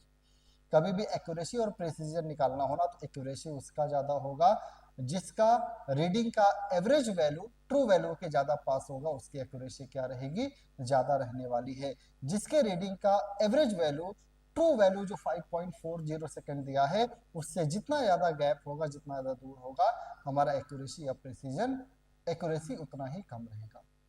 यानी मैं अगर थियरी ले लेता हूं, तुम लोग सॉल्व कर लेना। एवरेज वैल्यू जितना ज्यादा रीडिंग का, एवरेज वैल्यू ऑफ रीडिंग हमारा जितना हाई होगा ना, उतना ही ज्यादा एक्यूरेसी होगा। ठीक है। अच्छा, प्रिसीजन कैसे चेक करेंगे? तो जो ऑब्जर्वेशन मिले हैं ना उनमें मैक्सिमम डिफरेंस, यानी सबसे बड़ी रीडिंग में से सबसे छोटी रीडिंग को माइनस कर देना, जिसका ज्यादा उसका प्रिसीजन कम, जिसका मिनिमम उसका प्रिसीजन ज्यादा। यानी प्रिसीजन किसका ज्यादा होगा, मैक्सिमम डिफरेंस इन रीडिंग जितना ज्यादा, प्रिसीजन उतना ही कम। और अगर मुझे याद है ना, तो मुझे लग रहा है ए इज मोर एक्यूरेट और बी लेस एक्यूरेट और मोर प्रिसाइज। शायद आंसर सेकंड आ रहा होगा, करके देख लेना। एवरेज, एवरेज कैसे निकालेंगे, सबको ऐड करो, divide by number of observation 5 से डिवाइड कर देना। ठीक है। हाँ, नेक्स्ट क्वेश्चन, क्वेश्चन नंबर 22 देखें। The mass and volume of a body are कितना। देखो मास हमें कितना गिवन है 4.237 ग्राम और वॉल्यूम हमें कितना गिवन है 2.5 क्यूबिक सेंटीमीटर। डेंसिटी का फार्मूला होता है मास अपॉन वॉल्यूम। डिवाइड कर देता हूं मैं, देखना कितना आएगा। तो 4.237 डिवाइड बाय 2.5 यार 1.6948 1.6948। अब इसमें हमें क्या देखना है, देखो, और अब ये आंसर थोड़ी ना होगा, हमें आंसर निकालने में सिग्निफिकेंट फिगर काउंट करना है ना। तो एडिशन सब्ट्रैक्शन में डेसिमल प्लेस काउंट करते हैं सिग्निफिकेंट फिगर निकालने में, और अगर आंसर लिखने में, और अगर मल्टीप्लिकेशन डिवीजन का आंसर कर निकालना होना तो सिग्निफिकेंट फिगर काउंट करते हैं, लोवेस्ट सिग्निफिकेंट फिगर। तो न्यूमरेटर में देखना 4 सिग्निफिकेंट फिगर है, डिनोमिनेटर में कितना 2 सिग्निफिकेंट फिगर है, तो आंसर में कितना चाहिए 2, तो राउंड ऑफ करते हैं। तो अगर मैं 8 को राउंड ऑफ करूंगा कितना बन जाएगा 1.695, 5 को राउंड ऑफ करो, इससे पहले ऑड है तो 1 ऐड होगा 1.70। हमें यहाँ कितने सिग्निफिकेंट 3 अभी दिख रहे हैं ना, मुझे कितना चाहिए 2 सिग्निफिकेंट फिगर, तो बेसिकली हमारा कितना आंसर आ जाएगा 1.7 ग्राम पर क्यूबिक सेंटीमीटर। ये हमारा हो गया। हाँ, नेक्स्ट क्वेश्चन पे मूव करें। अगला क्वेश्चन, क्वेश्चन नंबर 23 हमारा ये है, देखो। हाँ, ध्यान दें। अब हमारा यूनिट डायमेंशन का क्वेश्चन खत्म हो चुका है, अब शायद हम लोगों का स्टार्ट हो रहा है एनएलएम एंड फ्रिक्शन के न्यूमेरिकल्स। ध्यान से देखेंगे। A balloon and its content having mass m is moving up with an acceleration a। क्या कह रहा है, एक बलून है, इसमें कुछ फिल वगैरह भी कर रखा है, इस पूरे कंटेंट का मास m है, जो यूनिफॉर्म जो एक्सेलरेट कर रहा है अपवर्ड डायरेक्शन में, कितना a। A balloon and its content, ठीक है। The mass that must be released from the content, इस बलून से, इस सिस्टम से कितना मास बाहर निकाल दे, so that the balloon was start moving up with an acceleration 3a। क्या करा, कितना निकाल लो, मान लो m नॉट निकाला। अच्छा, m नॉट निकालेंगे तो मास बचेगा कितना m माइनस m नॉट। अब अपवर्ड डायरेक्शन में कितना एक्सेलरेशन है 3a, तो मुझे वही m नॉट पूछा है, बहुत बेसिक सा क्वेश्चन है। एफबीडी बनाओ, तो मास की वजह से कौन सा फोर्स आएगा mg। अपवर्ड डायरेक्शन में एक्सेलरेट करा तो कोई ना कोई एक्सटर्नल फोर्स तो लग ही रहा होगा। फोर्स हमारा कितना f, बताना नेट फोर्स क्या लिखूंगा F माइनस एम जी, कितना m इंटू ए। अच्छा, यहाँ से कैपिटल F कितना आ जाएगा, m इधर लिया mg तो mg प्लस ए। पहले भी जो फोर्स लग रहा था वो फोर्स अभी भी है, सिर्फ हुआ क्या है ना, मास हटाने से एक्सेलरेशन बढ़ा है। अब देखना अपवर्ड डायरेक्शन में F फोर्स है, डाउनवर्ड डायरेक्शन में वेट यानी m minus M not into G. Net force कितना, F minus M not into G is equals to mass कितना, m minus M not into acceleration कितना 3a। F का value यहाँ put कर दो ना, पहले इसको इधर ले आता हूँ। तो F यहाँ में कितना पुट करो, m g प्लस a, और इसको मैं इधर ले आऊँ, माइनस इधर आएगा, plus m minus M not common होगा g प्लस 3। अच्छा मुझे तो निकालना है, अच्छा चलो मल्टीप्लाई कर देता हूँ मैं, ठीक है ना। इसको सॉल्व करना, मैं सॉल्व करो, मल्टीप्लाई करो, mg plus mg plus 3ma, am not वाला देखो ऐसे लिख देता हूँ, माइनस एम नॉट तो निकालना ही है ना, तो इसको ब्रैकेट के बाहर ही रखता हूँ। ये mg और ये mg कैंसिल आउट हो गया, इस नेगेटिव वाले को इधर ले आए तो positive am not g plus 3a, 3ma minus ma 2m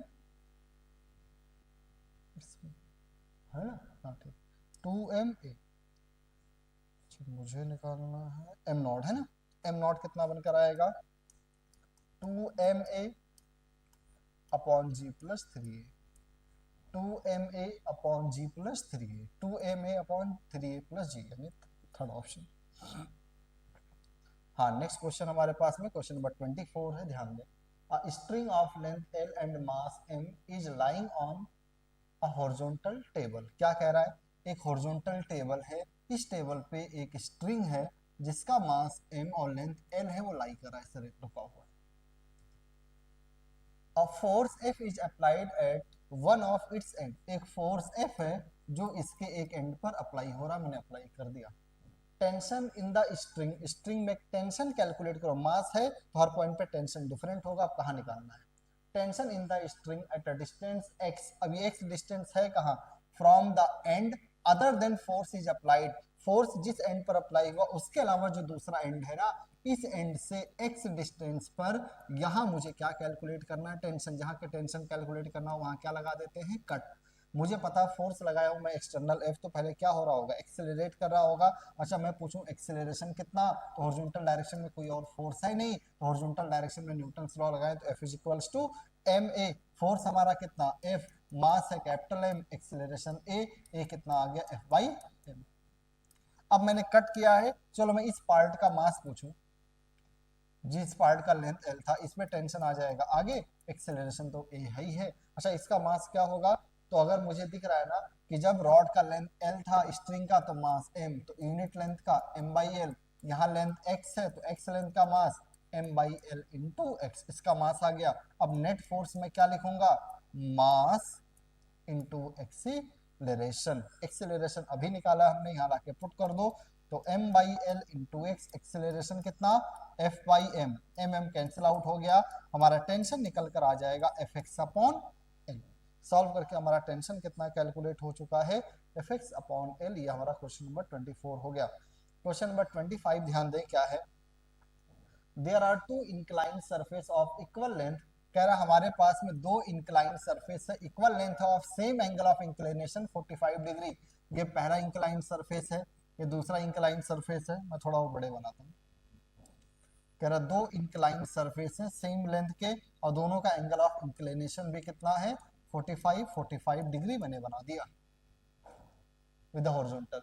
one of them is rough and the other is perfectly smooth, चलो मैं इसको रफ अज्यूम करता हूँ, और दूसरा वाला हमारा कैसा है, परफेक्टली स्मूथ है। A given body takes 2 times as much time to slide down on a rough surface than on the smooth surface। क्या कह रहा है, एक ही ऑब्जेक्ट है जो स्लाइड करता है, यानी इनिशियल स्पीड यहाँ भी जीरो, इनिशियल स्पीड यहाँ भी जीरो। अगर स्मूथ सरफेस पे स्लाइड करने में t टाइम लग रहा था, तो रफ सरफेस पे स्लाइड करने में कितना टाइम लग रहा है 2t, दोनों सरफेस का लेंथ कितना है l है। Then the surface the coefficient of friction, तो रफ सरफेस का मैं क्या बताना है, कोफिशिएंट ऑफ फ्रिक्शन, फोर्स वगैरह लगाओ, देखो क्या लगेगा, तो मुझे पता है ये कितना लगेगा mg sin 45, sin 45 1 by root 2, तो ये आ गया mg बाई रूट 2, ये component mg cos 45, cos 45 1 by root 2, तो ये भी mg by root 2। Normal upward में, डाउनवर्ड डायरेक्शन में स्लिप कर रहा है तो काइनेटिक फ्रिक्शन डाउनवर्ड में लगेगा। इसी तरह यहाँ फोर्स में लगाऊं तो mg sin 45 यानी mg बाई रूट 2 डाउनवर्ड में अप्लाई हो गया। नॉर्मल और वो बिल्कुल वैसे ही लग रहा होगा, फ्रिक्शन यहाँ लग नहीं रहा है। अब मुझसे क्या कह रहा है, देखो ये सब बातें मैं पहले पूछूं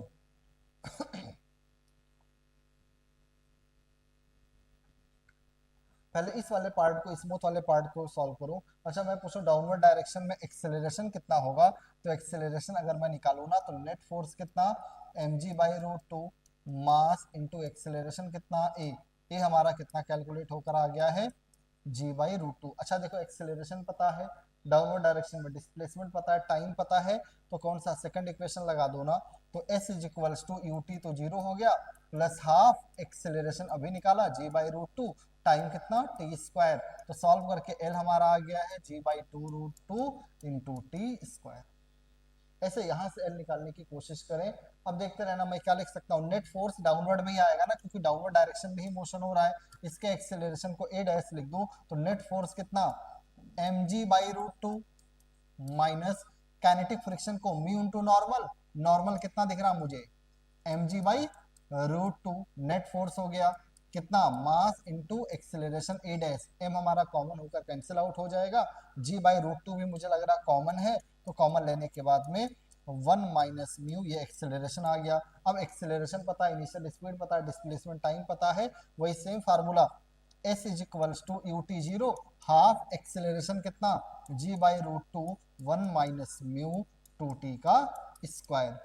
ये हमारा फर्स्ट इक्वेशन था एल का, ये हमारा सेकंड इक्वेशन है एल का, दोनों को कैंसिल आउट इक्वल कर दे, तो इक्वल अगर मैं करूं तो क्या बनेगा, देखो g/2√2 यहाँ भी है वहां भी है, कैंसिल आउट हो जाएगा, इस साइड बचा टी स्क्वायर, इस साइड बचा 1 minus mu 4t square, T square भी कट गया बेसिकली, तो 1 माइनस म्यू हमारा आ गया कितना 1/4, तो म्यू आ जाएगा 1 माइनस 1/4 यानी कितना 3/4, 3/4 यानी 0.75, तो कोफिशिएंट ऑफ काइनेटिक फ्रिक्शन हमारा कितना कैलकुलेट हो चुका है, 0.75 coefficient of kinetic friction calculate हुआ है, ठीक है ना। हाँ नेक्स्ट क्वेश्चन पर मूव करें, जरा देखें क्या है अगला क्वेश्चन हमारे पास में, ये प्रेजेंट है, ध्यान दें। In the system shown in the figure what is the tension T2, T2 string में टेंशन बताना, ये देख के मुझे लग रहा है इक्विलिब्रियम है ना, और जिस स्ट्रिंग में टेंशन निकालना हो वहां से हम लोग क्या कर देते थे इक्विलिब्रियम में कट, तो अगर मैं यहाँ से कट करूं तो यहाँ का टेंशन आ जाएगा अपवर्ड में T2, यहाँ डाउनवर्ड में देखना कितना 2G, यहाँ डाउनवर्ड में कितना 3G, अपवर्ड डायरेक्शन का फोर्स T2, डाउनवर्ड में कितना 5G, G को 10 रखें, 10 नहीं यही आंसर है, डाउन हमारा T2 कितना कैलकुलेट हो चुका है 5G, ठीक है ना। क्वेश्चन नंबर 26 हुआ, तो हम लोग क्वेश्चन नंबर 27 पर मूव करते हैं, जरा ध्यान दें क्या है। अ ball of mass is drop from a height of, देखना ये क्वेश्चन कंप्लीट नहीं है, मैं कंप्लीट कर रहा हूँ। A ball of mass 0.5 kilogram, paper में करेक्शन करा दिया था, is drop from a height of 40 metre, the ball hits the ground and rises to a height of 10 metre, the impulse, ठीक है, यानी बेसिकली कह रहा है ना, एक बॉल है जो 40 मीटर के हाइट से ड्रॉप किया जा रहा है। अच्छा जब ड्रॉप करूंगा तो ग्राउंड पे कुछ ना कुछ स्पीड से स्ट्राइक करेगा, मान ली स्पीड कितना v1, अब ग्राउंड पे स्ट्राइक करेगा, कोलिजन में एनर्जी लॉस वगैरह होगा, तो ये वापस कितने स्पीड से जा रहा मान लिया v2। अब ये मैक्सिमम हाइट पर दोबारा कितने हाइट तक जाता है, 10 मीटर हाइट तक मैक्सिमम जा रहा है, यानी फाइनल स्पीड यहाँ भी 0। इम्पल्स पूछा है, अच्छा इम्पल्स अगर कभी भी पूछे तो formula change in momentum, change in momentum कितना, mass into change in velocity, change in velocity अगर निकालना है तो मुझे v1 v2 पहले निकालना पड़ेगा। अब v1 देखो कैसे निकालता हूँ, इनिशियल वेलोसिटी पता है, एक्सेलरेशन तो पता ही है जी, डिस्प्लेसमेंट पता, फाइनल वेलोसिटी निकालना, थर्ड इक्वेशन ऑफ मोशन, तो v square is equals to u square 0, downward को प्लस 2, एक्सेलरेशन 10, डिस्प्लेसमेंट डाउनवर्ड में 40, तो v1 स्क्वायर ये होगा कितना, तो v1 आ जाएगा 100 का हो गया 10, 8 का हो गया 2√2, तो हो गया बेसिकली 20√2, और √2 1.4 अगर ले लें तो ये हो गया कितना 28 मीटर पर सेकेंड। इसी तरह थर्ड इक्वेशन यहाँ लगाए और डायरेक्टली अगर मैं लिख दूं तो v2 स्क्वायर कितना बन जाएगा 2g, ये कितना आ गया 14, हाँ √2 हाँ हो जाएगा 14। अब देखो चेंज इन वेलोसिटी क्या होता है, मास हमें कितना गिवन था 0.5, चेंज इन वेलोसिटी क्या होता है फाइनल माइनस इनिशियल 14 माइनस, और अपोजिट डायरेक्शन में है तो माइनस माइनस प्लस हो जाएगा, तो 14 प्लस 28 ही होगा बेसिकली। तो 14 प्लस, माइनस था माइनस 28 करोगे plus 28,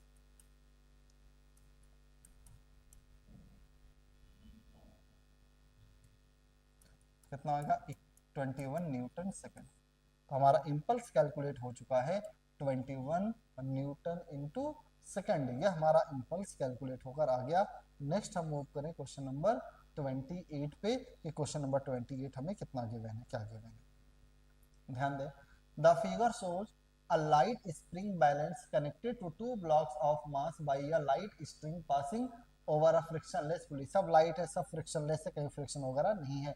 what is the reading of the spring balance, spring balance का रीडिंग बताना है, वो टेंशन वगैरह देखना होगा। पर मैं देख रहा हूँ दोनों साइड 20 kg है ना, तो ये कैसा होगा, इक्विलिब्रियम में होगा, और इक्विलिब्रियम में है तो देखो ये 20g, यहाँ t, तो t मुझे कितना दे गया 20g। स्प्रिंग बैलेंस में भी तो टेंशन ही उतना टी आएगा, क्योंकि उधर भी टी लग रहा है, तो रीडिंग कितना आने वाला है टी। तो अगर मैं पूछूं रीडिंग कितना आएगा, तो स्प्रिंग बैलेंस का रीडिंग है टी, यानी 20g न्यूटन। मुझे किलोग्राम में दे रहा है ना, तो केजीएफ या किलोग्राम में कैसे निकालते हैं, जी से डिवाइड कर दो, तो हमारा रीडिंग कितना आ गया 20 केजीएफ कहें या किलोग्राम कह दे, बात एक ही, ठीक है ना। क्वेश्चन नंबर 28 हो गया। क्वेश्चन नंबर 29, ध्यान दें, a mass of 10 kg is suspended by a rope of length 4 meter from the ceiling। कह रहा एक मास, एक स्ट्रिंग है, रोप है, जिसके एक एंड से 10 kg का मास कनेक्टेड है सीलिंग से, ठीक है। A force F is applied horizontally at the midpoint of the rope। क्या कर रहा है, एक फोर्स F है जो रोप के मिड पॉइंट पर लग गया। अच्छा, मिड पॉइंट पर लगा तो ऐसे नीचे वाला पार्ट अलग, ये वाला पार्ट अलग हो जाए, ठीक है ना। midpoint of the rope such that the top of the rope makes an angle 45 degree with the vertical, then F equals to, ऐसा डायग्राम कुछ बनेगा। देखो, यानी स्ट्रिंग था, यहाँ फोर्स लगा मिड पॉइंट पे, ये वाले पार्ट पे फोर्स लगा नहीं, तो यहाँ जो 10 kg कनेक्टेड था उसका 10g ऐसे रहेगा, और वर्टिकल से कितना एंगल बन चुका है 45 डिग्री। यहाँ टेंशन टी आएगा, कंपोनेंट कर दें, ये थीटा, ये भी 45, तो ये आ गया टी कॉस 45 यानी टी बाई रूट टू, ये टी साइन 45 यानी ये भी कितना टी बाई रूट टू। तो टी बाई रूट टू मुझे कितना दिख रहा है 10g, T by root two ही मुझे कितना दिख रहा है f। तो अगर मैं दोनों को इक्वल कर दूं तो f हमारा कितना आ गया 10g यानी 100। फोर्स हमारा कितना कैलकुलेट हो गया है 100 न्यूटन का फोर्स कैलकुलेट हो गया। नेक्स्ट हम लोग मूव करें, नेक्स्ट हमें क्या दिया क्वेश्चन नंबर 30 पे जरा ध्यान दें। A bullet of mass 20 gram has an initial speed of 1 metre पर सेकेंड। क्या कह रहा है, एक बुलेट है जिसका मास हमें गिवन है 20 ग्राम, इसका इनिशियल स्पीड हमें गिवन है 1 मीटर पर second. Just before it starts penetrating a mud wall, एक मड वॉल है जिसमें जस्ट स्टार्ट कर रहा है पेनिट्रेट हो रहा है, वो मैंने डायग्राम बना दिया है। ऑफ थिकनेस, इस वॉल का थिकनेस कितना है 20 centimetre. If the wall offers a resistance, अगर ये वॉल कितना रेजिस्टिव फोर्स लगा रहा है 2.5 इंटू 10⁻⁻2 न्यूटन का रेजिस्टिव फोर्स लगा रहा है। The speed of the bullet after emerging from the other side of the wall is close to, तो जब ये बुलेट यहाँ से निकलेगा तो इसका स्पीड कितना होगा। फोर्स पता है, पहले एक्सेलरेशन निकाले F/m, फोर्स है 2.5 इंटू 10⁻⁻2, मास कितना है 20 ग्राम का मतलब 10⁻⁻3, ये -2 से -1, ये 0 कैंसिल आउट हो गया, 2.5 बाई 2 1.25। हमारा एक्सेलरेशन कितना कैलकुलेट हो चुका है, तो मुझे ऐसा लग रहा है हमारा एक्सेलरेशन कैलकुलेट होकर आ गया है 1.25 मीटर पर सेकेंड स्क्वायर। ये एक्सेलरेशन आ गया ना, इनिशियल स्पीड पता है, फाइनल स्पीड निकालना है, एक्सेलरेशन पता, थर्ड इक्वेशन, तो v square is equal to displacement भी पता था u square plus 2as, u square कितना होगा 1 का स्क्वायर 1, 2 एक्सेलरेशन नहीं रिटार्डेशन है तो माइनस 1.25, डिस्प्लेसमेंट 20 सेंटीमीटर का मतलब डिवाइड बाई 100। ये देखो 1.25 इंटू 2 करेंगे कितना आ जाएगा 1.25 इंटू 2 2.5 25 इंटू टू बन गया, 25 इंटू टू कितना 50, 50 बाई 100 कितना 1/2, 1/2 का मतलब 0.5 यानी 0.5, वी स्क्वायर आ गया 0.5, तो वी 0.5 से ज्यादा आएगा ना, 0.5 से ज्यादा एक ही ऑप्शन है। देखो एक से कम छोटी वैल्यू हो तो स्क्वायर रूट उससे बड़ा आता है। क्वेश्चन नंबर 31 क्या है देखो, a body of mass 2 kg slide down with an acceleration of 3 meter per second on a rough inclined plane having a slope of 30 degree।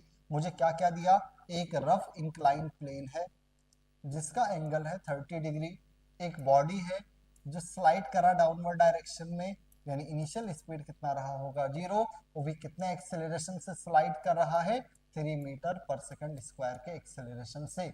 The external force required to take the same body up the plane with the same acceleration will be, क्या कह रहा है, वही same incline plane है, वही same body है, कह रहा बताओ अपवर्ड डायरेक्शन में कितना फोर्स अप्लाई करे कि वही सेम एक्सेलरेशन से अपवर्ड डायरेक्शन में करे। ठीक है ना, अब बॉडी ऑफ मास इतना इतना रफ, अच्छा रफ कहा है वही मैं ढूंढ रहा था, फ्रिक्शन लगेगा है ना। अब यहाँ फोर्स अप्लाई करके देखो तो इधर हो जाएगा कितना mg sin 30,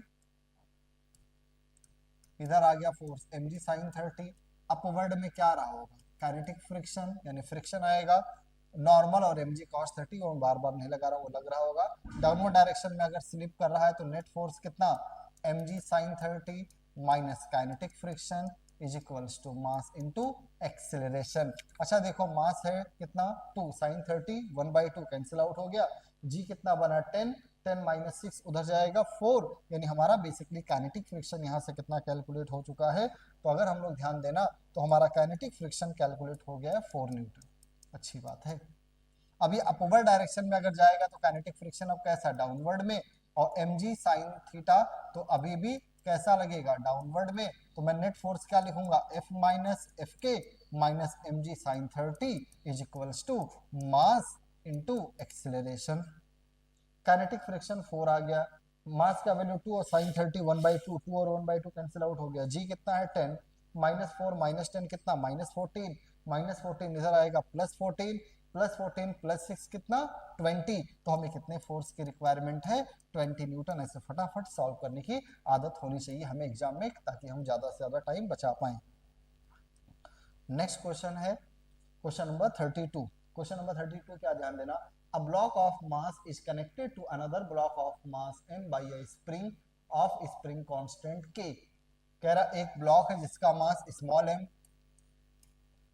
ये कनेक्टेड है स्प्रिंग से, एक दूसरा ब्लॉक है जिसका मास है कैपिटल M से और जिसका स्प्रिंग कांस्टेंट k है। The block are kept on a smooth horizontal plane, horizontal plane हमारा कैसा है स्मूथ है। Initially the blocks are at rest, initially दोनों ब्लॉक रेस्ट में, दोनों का स्पीड क्या है 0, and the spring is unstretched, spring अपने नेचुरल लेंथ पर भी है।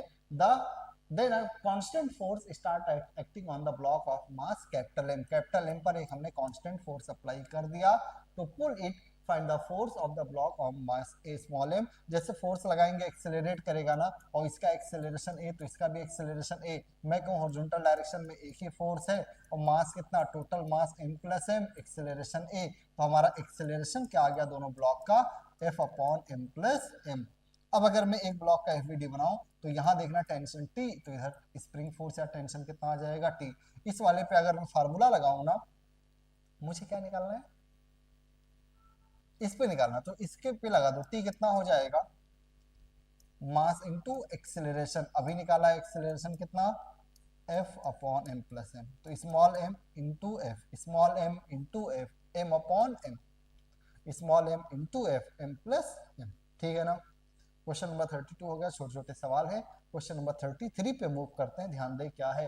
A body of mass 4 kg, एक ऑब्जेक्ट है जिसका मास हमें कितना गिवन है, a body of mass 4 kg is acted on by a force which varies as shown in figure, the momentum acquired is, तो मोमेंटम बताना कितना इंक्रीज करेगा कितना एक्वायर कर लेगा।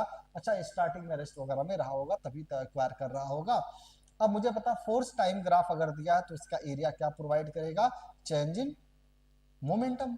अरे फोर्स का फार्मूला dp बाई dt, तो चेंज इन मोमेंटम कितना फोर्स टाइम ग्राफ का एरिया, तो ये एरिया कैलकुलेट करो। ये एरिया कैसे कैलकुलेट, चेंज इन मोमेंटम क्या होगा, एरिया कितना 1/2, ट्रेपीजियम में सम ऑफ पैरेलल साइड ये 9 + 5, 9 + 5 14 × 10, ये कितना आ गया 70 न्यूटन सेकेंड। एक एक लाइन के सवाल थे, ज्यादा कुछ है ही नहीं।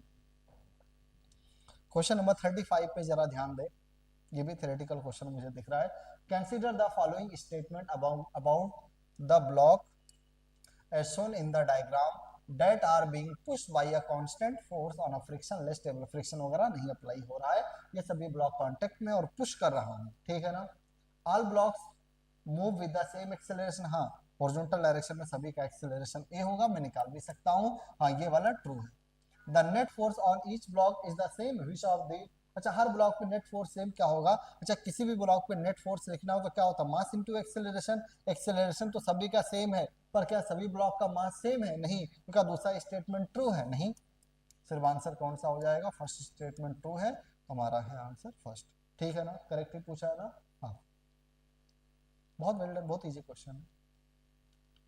हाँ नेक्स्ट क्वेश्चन देखें क्या है। Two masses small m and capital M are attached to a string as shown in figure। अच्छा इक्विलिब्रियम में है तो tan थीटा का वैल्यू निकालना और स्ट्रिंग ए बी में टेंशन देखते रहना।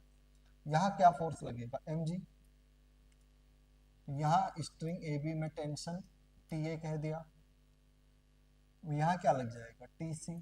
पहले इसी को सॉल्व कर, इसको अगर मैं ध्यान दे पा रहा हूँ ना तो मुझे लग रहा है कि ये परपेंडिकुलर, जब परपेंडिकुलर हो तो मैंने कहा सिखाया ना नोट्स में mg का कंपोनेंट करना, तो इसका एक कंपोनेंट इधर दूसरा इधर। अब अगर ये 45 ये पूरा 90 तो ये भी कितना 45, तो ये mg cos 45 यानी mg/√2, ये mg sin 45 यानी ये भी कितना mg/√2। तो निकालने को मैंने TA भी कितना निकाल दिया है mg/√2 और TC भी कितना निकल कर आ गया mg/√2। तो tension in string A B mg/√2, third option correct है। एक और फर्स्ट वाला या सेकंड वाले में से कोई एक करेक्ट है, वो भी निकालना चाह रहा हूँ मैं। तो देखो सी पॉइंट का एफबीडी मैं इधर बना रहा हूँ, तो देखो यहाँ एक सी पॉइंट पर mg ऐसा लग जाएगा, CD में टेंशन TD चलो कह दिया, ये हॉरिजॉन्टल से एंगल कितना थीटा और इधर TC लग जाएगा।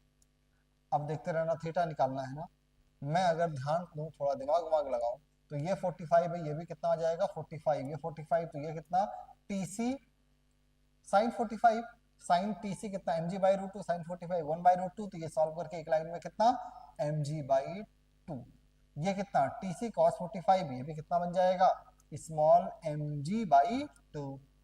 TD का कंपोनेंट ये कितना TD cos थीटा, अपवर्ड वाला कंपोनेंट कितना TD sin थीटा। मैं ध्यान दो TD sin थीटा हमारा कितना बन गया होगा डाउनवर्ड में mg plus small mg/2। TD cos theta हमारा कितना बन गया होगा स्मॉल mg/2। tan थीटा निकालना है ना तो डिवाइड करें, tan थीटा कितना इसमें से डिवाइड करोगे जी जे कैंसिल आउट हो गया, 2 ऊपर तो 2m/m, mg/2 कट गया, तो tan theta 2 capital M by small m। तो इसके दो ऑप्शन करेक्ट हैं, सेकंड और इक्विलिब्रियम का सवाल है, ठीक सवाल है फिर भी ये। क्वेश्चन नंबर 35 हमारा हो चुका है। नेक्स्ट क्वेश्चन पे हम लोग मूव करें, देखते हैं हमारे पास में अगला क्वेश्चन क्या दिया हुआ है। क्वेश्चन नंबर 36 यानी अब dual nature photo electric effect के क्वेश्चन आ रहे हैं। मैं फार्मूलाज बताऊंगा, तुम लोग सॉल्व कर लेना, ठीक है। If work function is 4 electron volt, अरे देखो एक लाइन का सवाल, तो wave length threshold wave length, तो हमने लेमडा TH का फार्मूला पढ़ा होगा 12400/5, SC/5 ना 4 से डिवाइड करोगे 3100 एंगस्ट्रॉम, एक लाइन का सवाल था। क्वेश्चन नंबर 36 हो गया है, ठीक है ना। क्वेश्चन नंबर देखें 37 क्या है, when yellow light is incident over a metal surface, क्या कह रहा है, एक मेटल सरफेस है जिसमें कौन सा लाइट इंसिडेंट कर रहा है, yellow light is incident, no electrons are emitted, तो नो इमिशन, येलो लाइट जब आया तो नो इमिशन, कोई भी इमिशन नहीं हुआ है, ठीक है ना। While green light can emit the electron, हाँ जब इस पे ग्रीन लाइट इंसर्ट हुआ है तो इमिशन हो रहा है, यानी इलेक्ट्रॉन निकल सकता है, निकल रहा है। If red light is incident over the surface then, तो अगर कह रहा रेड लाइट में इंसिडेंट करा दूं तो इमिशन होगा या नहीं। अगर हमें याद हो ना विबग्योर वाला कॉन्सेप्ट। तो मैं पूछूं विबग्योर में बताना, एनर्जी वगैरह का रिलेशन बताना। तो अगर पूरा इलेक्ट्रोमैग्नेटिक वेव का सीरीज याद हो ना, तो विबग्योर इधर था, यानी वायलेट का एनर्जी सबसे ज्यादा था, यानी वायलेट से रेड की तरफ आएंगे तो एनर्जी हमारा डिक्रीज। अच्छा, एनर्जी अगर डिक्रीज कर रहा है और कौन सा कलर यहाँ पे इमिजन कर रहा है, रेड कलर इमिजन कर रहा है।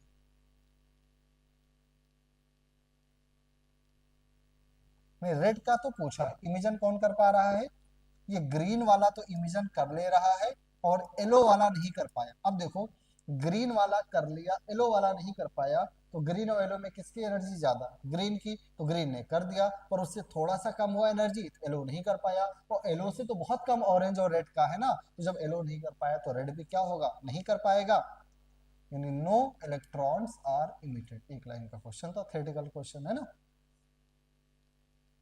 क्वेश्चन नंबर 38, ध्यान दे, number of photo electron emitted per second. Number of photo electron emitted per second का फार्मूला भी याद होगा हमें, कितना, 5 इंटू 10 पे पावर 24 पी इंटू लेमडा। बस इस फार्मूले में पी और लेमडा को एसआई यूनिट में भी पुट करते थे, न्यूमेरिकल वगैरह अगर याद हो तो। From the surface of the metal during photo emission keeping frequency constantly increase. अच्छा बताना क्या कह रहा है, during photo emission keeping frequency constant increases with, क्या कह रहा, फ्रीक्वेंसी कांस्टेंट रख रहे हैं और ये इंक्रीज करेगा किसके साथ, कह रहा पावर वगैरह ऑप्शन में लिखा है ना। अच्छा, फ्रीक्वेंसी कांस्टेंट तो लेमडा कांस्टेंट, यानी n directly proportional to power. तो अगर पावर बढ़ेगा तो वो नंबर ऑफ फोटो इमिशन बढ़ रहा होगा, तो अगर नंबर ऑफ फोटो इमिशन बढ़ रहा है तो increases in power of source of light, अगर ये बढ़ेगा तो ये भी इंक्रीज कर रहा होगा। ठीक है ना। क्वेश्चन नंबर 38 हो गया। क्वेश्चन नंबर 39 ये भी देखते हैं, मुझे लग रहा है थ्योरेटिकल क्वेश्चन है। Maximum kinetic energy of emitted photo electron depends on. अच्छा, मैक्सिमम काइनेटिक एनर्जी मैंने बार बार रटाया होगा, वो फ्रीक्वेंसी पे डिपेंड करता है, इंटेंसिटी पे नहीं। इंटेंसिटी को अगर मैं बढ़ाता हूं ना, तो हमारा फोटो करंट बढ़ता है, सेचुरेशन करंट बढ़ जाएगा फोटो करंट में, जबकि मैक्सिमम काइनेटिक एनर्जी सिर्फ किस पे डिपेंड करता है, फ्रीक्वेंसी पे, frequency of incident radiation only. एक लाइन का थ्योरेटिकल क्वेश्चन था। क्वेश्चन नंबर 40, देखते हैं क्या, ध्यान देना। When a certain photosensitive surface is illuminated with a monochromatic light of wavelength lambda, stopping potential V naught, कह रहा है लेमडा के करस्पॉन्डिंग स्टॉपिंग पोटेंशियल कितना, V naught। अच्छा बताना, हमने आइंस्टीन इक्वेशन क्या पढ़ा है, K मैक्सिमम होता है E माइनस फाई के। K मैक्सिमम को स्टॉपिंग पोटेंशियल में लिखो E into V naught, S C by कितना हो जाएगा, लेमडा माइनस कितना, फाइव। व्हेन सेम सरफेस का मतलब फाइव वही रहेगा, is illuminated with the wavelength 2 lambda, stopping potential is V naught by 4, यानी stopping potential V naught by 4 हो गया जब लेमडा लेमडा नहीं 2 लैम्डा हो गया था। द थ्रेशोल्ड वेवलेंथ, फाई निकाल लो तो थ्रेशोल्ड वेवलेंथ अपने आप निकलेगा। फाई निकालने के लिए हम लोग क्या कर ले, दोनों डिवाइड कर लेना। अच्छा, दोनों को अगर मैं डिवाइड करूं तो ई वी नॉट कट जाएगा, 4 ऊपर चला गया, S C by lambda, phi को क्या लिख सकता हूं, S C by lambda T H threshold wavelength, S C by 2 lambda, phi को क्या लिख सकता हूं, S C by lambda T H. S C अगर मैं कॉमन ले लूं तो कॉमन लेके ऊपर नीचे से कट जाएगा, क्रॉस मल्टीप्लाई कर लो तो 4 का यहाँ मल्टीप्लाई होगा, 4 बाई 2 लेमडा यानी 2 by lambda minus 4 by lambda T H is equals to 1 by lambda minus 1 by lambda T H, 2 by lambda और ये 1 बाई लेमडा माइनस में हो गया, 2 by lambda minus 1 by lambda कितना, 1 by lambda minus 4 by lambda T H इधर आएगा, plus 4 by lambda T H minus 1, 4 minus 1 यानी 3 by lambda T H. तो हमारा थ्रेशोल्ड वेवलेंथ कैलकुलेट होकर कितना आ गया है, 3 लेमडा। थ्रेशोल्ड वेवलेंथ हमारा कितना कैलकुलेट हुआ, 3 लेमडा। एक आध मिनट का कैलकुलेशन थोड़ा सा है। क्वेश्चन नंबर आई थिंक 40 हो गया था। अब क्वेश्चन नंबर हम लोग कौन सा देखते हैं, 41। हमारे कितने क्वेश्चन बचे हुए हैं, 5। If the de Broglie wavelength for proton and alpha particle are equal, proton और अल्फा पार्टिकल का डी ब्रॉगली वेवलेंथ क्या है, इक्वल, लिख दिया। Then the ratio of their velocities, इनके वेलोसिटी का रेशियो बताना है। अच्छा, डी ब्रॉगली वेवलेंथ का वेलोसिटी में फार्मूला h अपॉन mv, तो mass of proton velocity of proton, h upon mv mass of alpha velocity of alpha. पहले किसका नाम किया था, प्रोटॉन, तो यानी मुझे vp अपॉन v अल्फा निकालना है। तो इसको इधर ले गया हूँ, मास को इधर ले आओ, एम ऑफ अल्फा अपॉन, मुझे पता है अल्फा पार्टिकल का मास प्रोटॉन के मास का 4 टाइम्स होगा, क्योंकि अल्फा पार्टिकल में 2 न्यूट्रॉन 2 प्रोटॉन होते हैं, इसलिए रेशियो कितना 4:1। एक लाइन का सवाल था छोटा सा, लिखना इसलिए मैं थोड़ा बहुत तो लिख देता हूँ, है ना। क्वेश्चन नंबर 42 पे ध्यान दे, which of the following statement about frequency is incorrect. Frequency के रिस्पेक्ट में कौन सा स्टेटमेंट इनकरेक्ट है, sorry photon of frequency, photon के रिस्पेक्ट में इनकरेक्ट है। Photons exert no pressure, momentum of photon h nu by c होता है, ठीक है। रेस्ट मास 0 होता है, एनर्जी एच न्यू होता है। हाँ, फोटोन एग्जर्ट नो प्रेशर, तो क्या क्या लिखा, मुझसे क्या पूछा हुआ, इनकरेक्ट पूछा है ना, तो देखते रहना। एनर्जी ऑफ फोटोन क्या होता है, एच न्यू, ये करेक्ट है। रेस्ट मास ऑफ फोटोन कितना होता है, 0, ये करेक्ट है। मोमेंटम, मोमेंटम क्या था, एच बाई लेमडा, देखो मोमेंटम का फार्मूला तो हमने रटा हुआ ना, एच बाई लेमडा, और फ्रीक्वेंसी इंटू लेमडा, फ्रीक्वेंसी को न्यू लिखा है, फ्रीक्वेंसी इंटू लेमडा का फार्मूला सी, तो लेमडा कितना हो जाएगा, सी बाई म्यू, तो लेमडा को अगर सी बाई म्यू लिखो तो ये फार्मूला हो गया। और फोटोन एग्जर्ट नो प्रेशर, ये हमने पढ़ा भी है, बाकी 3 सही है, तो ये अपने आप भी क्या हो जाएगा, गलत। तो फोटोन कोई भी एग्जर्ट प्रेशर नहीं एग्जर्ट करता सरफेस पे। हाँ, क्वेश्चन नंबर 43 पे ध्यान दें, विच of the following figure represent the variation of particle momentum and the associated wavelength. P और लेमडा में फार्मूला, लेमडा का formula H by P, lambda का पावर 1, पी का पावर -1। ग्राफ कैसा, रेक्टेंगुलर हाइपरबोला, ये तो रटा हुआ ग्राफ है, बचपन से रखते हुए आ रहे हैं। रेक्टेंगुलर हाइपरबोला ग्राफ मुझे ये सेकंड वाला दिख रहा होगा। क्वेश्चन नंबर 43 हो गया है। क्वेश्चन नंबर 44 पे ध्यान दे, थोड़ा फास्ट कर रहे हैं। क्वेश्चन नंबर 44 पे अगर ध्यान दे, in a photo electric experiment the collector is at the collector plate, collector यानी एनोड की बात कर रहा है, एनोड इज एट 2 वोल्ट, कह रहा एनोड हमारा किस पे है, 2 वोल्ट पे, कैथोड के रिस्पेक्ट में यानी 0 वोल्ट पे, with respect to the emitter made of copper, इस कैथोड का वर्क फंक्शन कितना दिया, 4.5 इलेक्ट्रॉन वोल्ट गिवन है। The emitter is illuminated by a source of monochromatic light of wavelength, यानी इस पे जो इमिटर है ना, इसमें जो वेवलेंथ लाइट इमिट हो रहा है 200 नैनोमीटर का वेवलेंथ इमिट कर रहा है। The minimum kinetic energy of the photo electron is reaching to the collector is 0, कह रहा कलेक्टर पे जो सबसे कम काइनेटिक एनर्जी का पहुंचेगा वो 0, हाँ पहुंच सकता है, क्योंकि तो यहाँ से निकलेगा वैक्यूम में वो फोर्स वगैरह लगता है रिपल्सिव, और बाकी ये भी, ये क्या कर रहा होगा, रिपेल कर रहा होगा, अट्रैक्ट कर रहा होगा, लेकिन जो पहुंच रहा होगा कम से कम काइनेटिक एनर्जी वाला वो भी किसका होगा, 0 काइनेटिक एनर्जी का पहुंचेगा, यानी ये फर्स्ट। और इस क्वेश्चन में देखो एक लाइन इनकम्प्लीट है, इनकरेक्ट बताना कौन सा स्टेटमेंट इनकरेक्ट है, तो मुझे लग रहा है फर्स्ट वाला तो करेक्ट है। Maximum kinetic energy of the photo electron reaching eight the collector, collector पे एनोड पे मैक्सिमम काइनेटिक एनर्जी कितने का पहुंचेगा वो बताना है।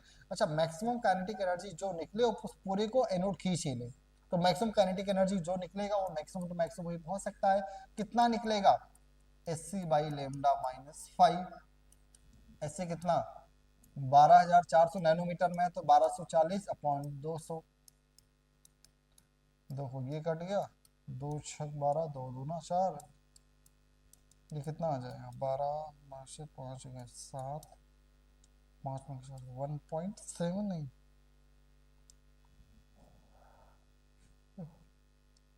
तो मैक्सिमम काइनेटिक एनर्जी कितना आ रहा है, 1.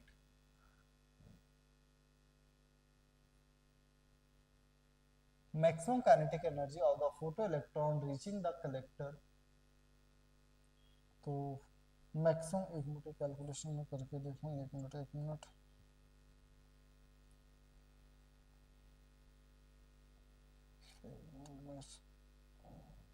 ये कैलकुलेशन करके देखूं,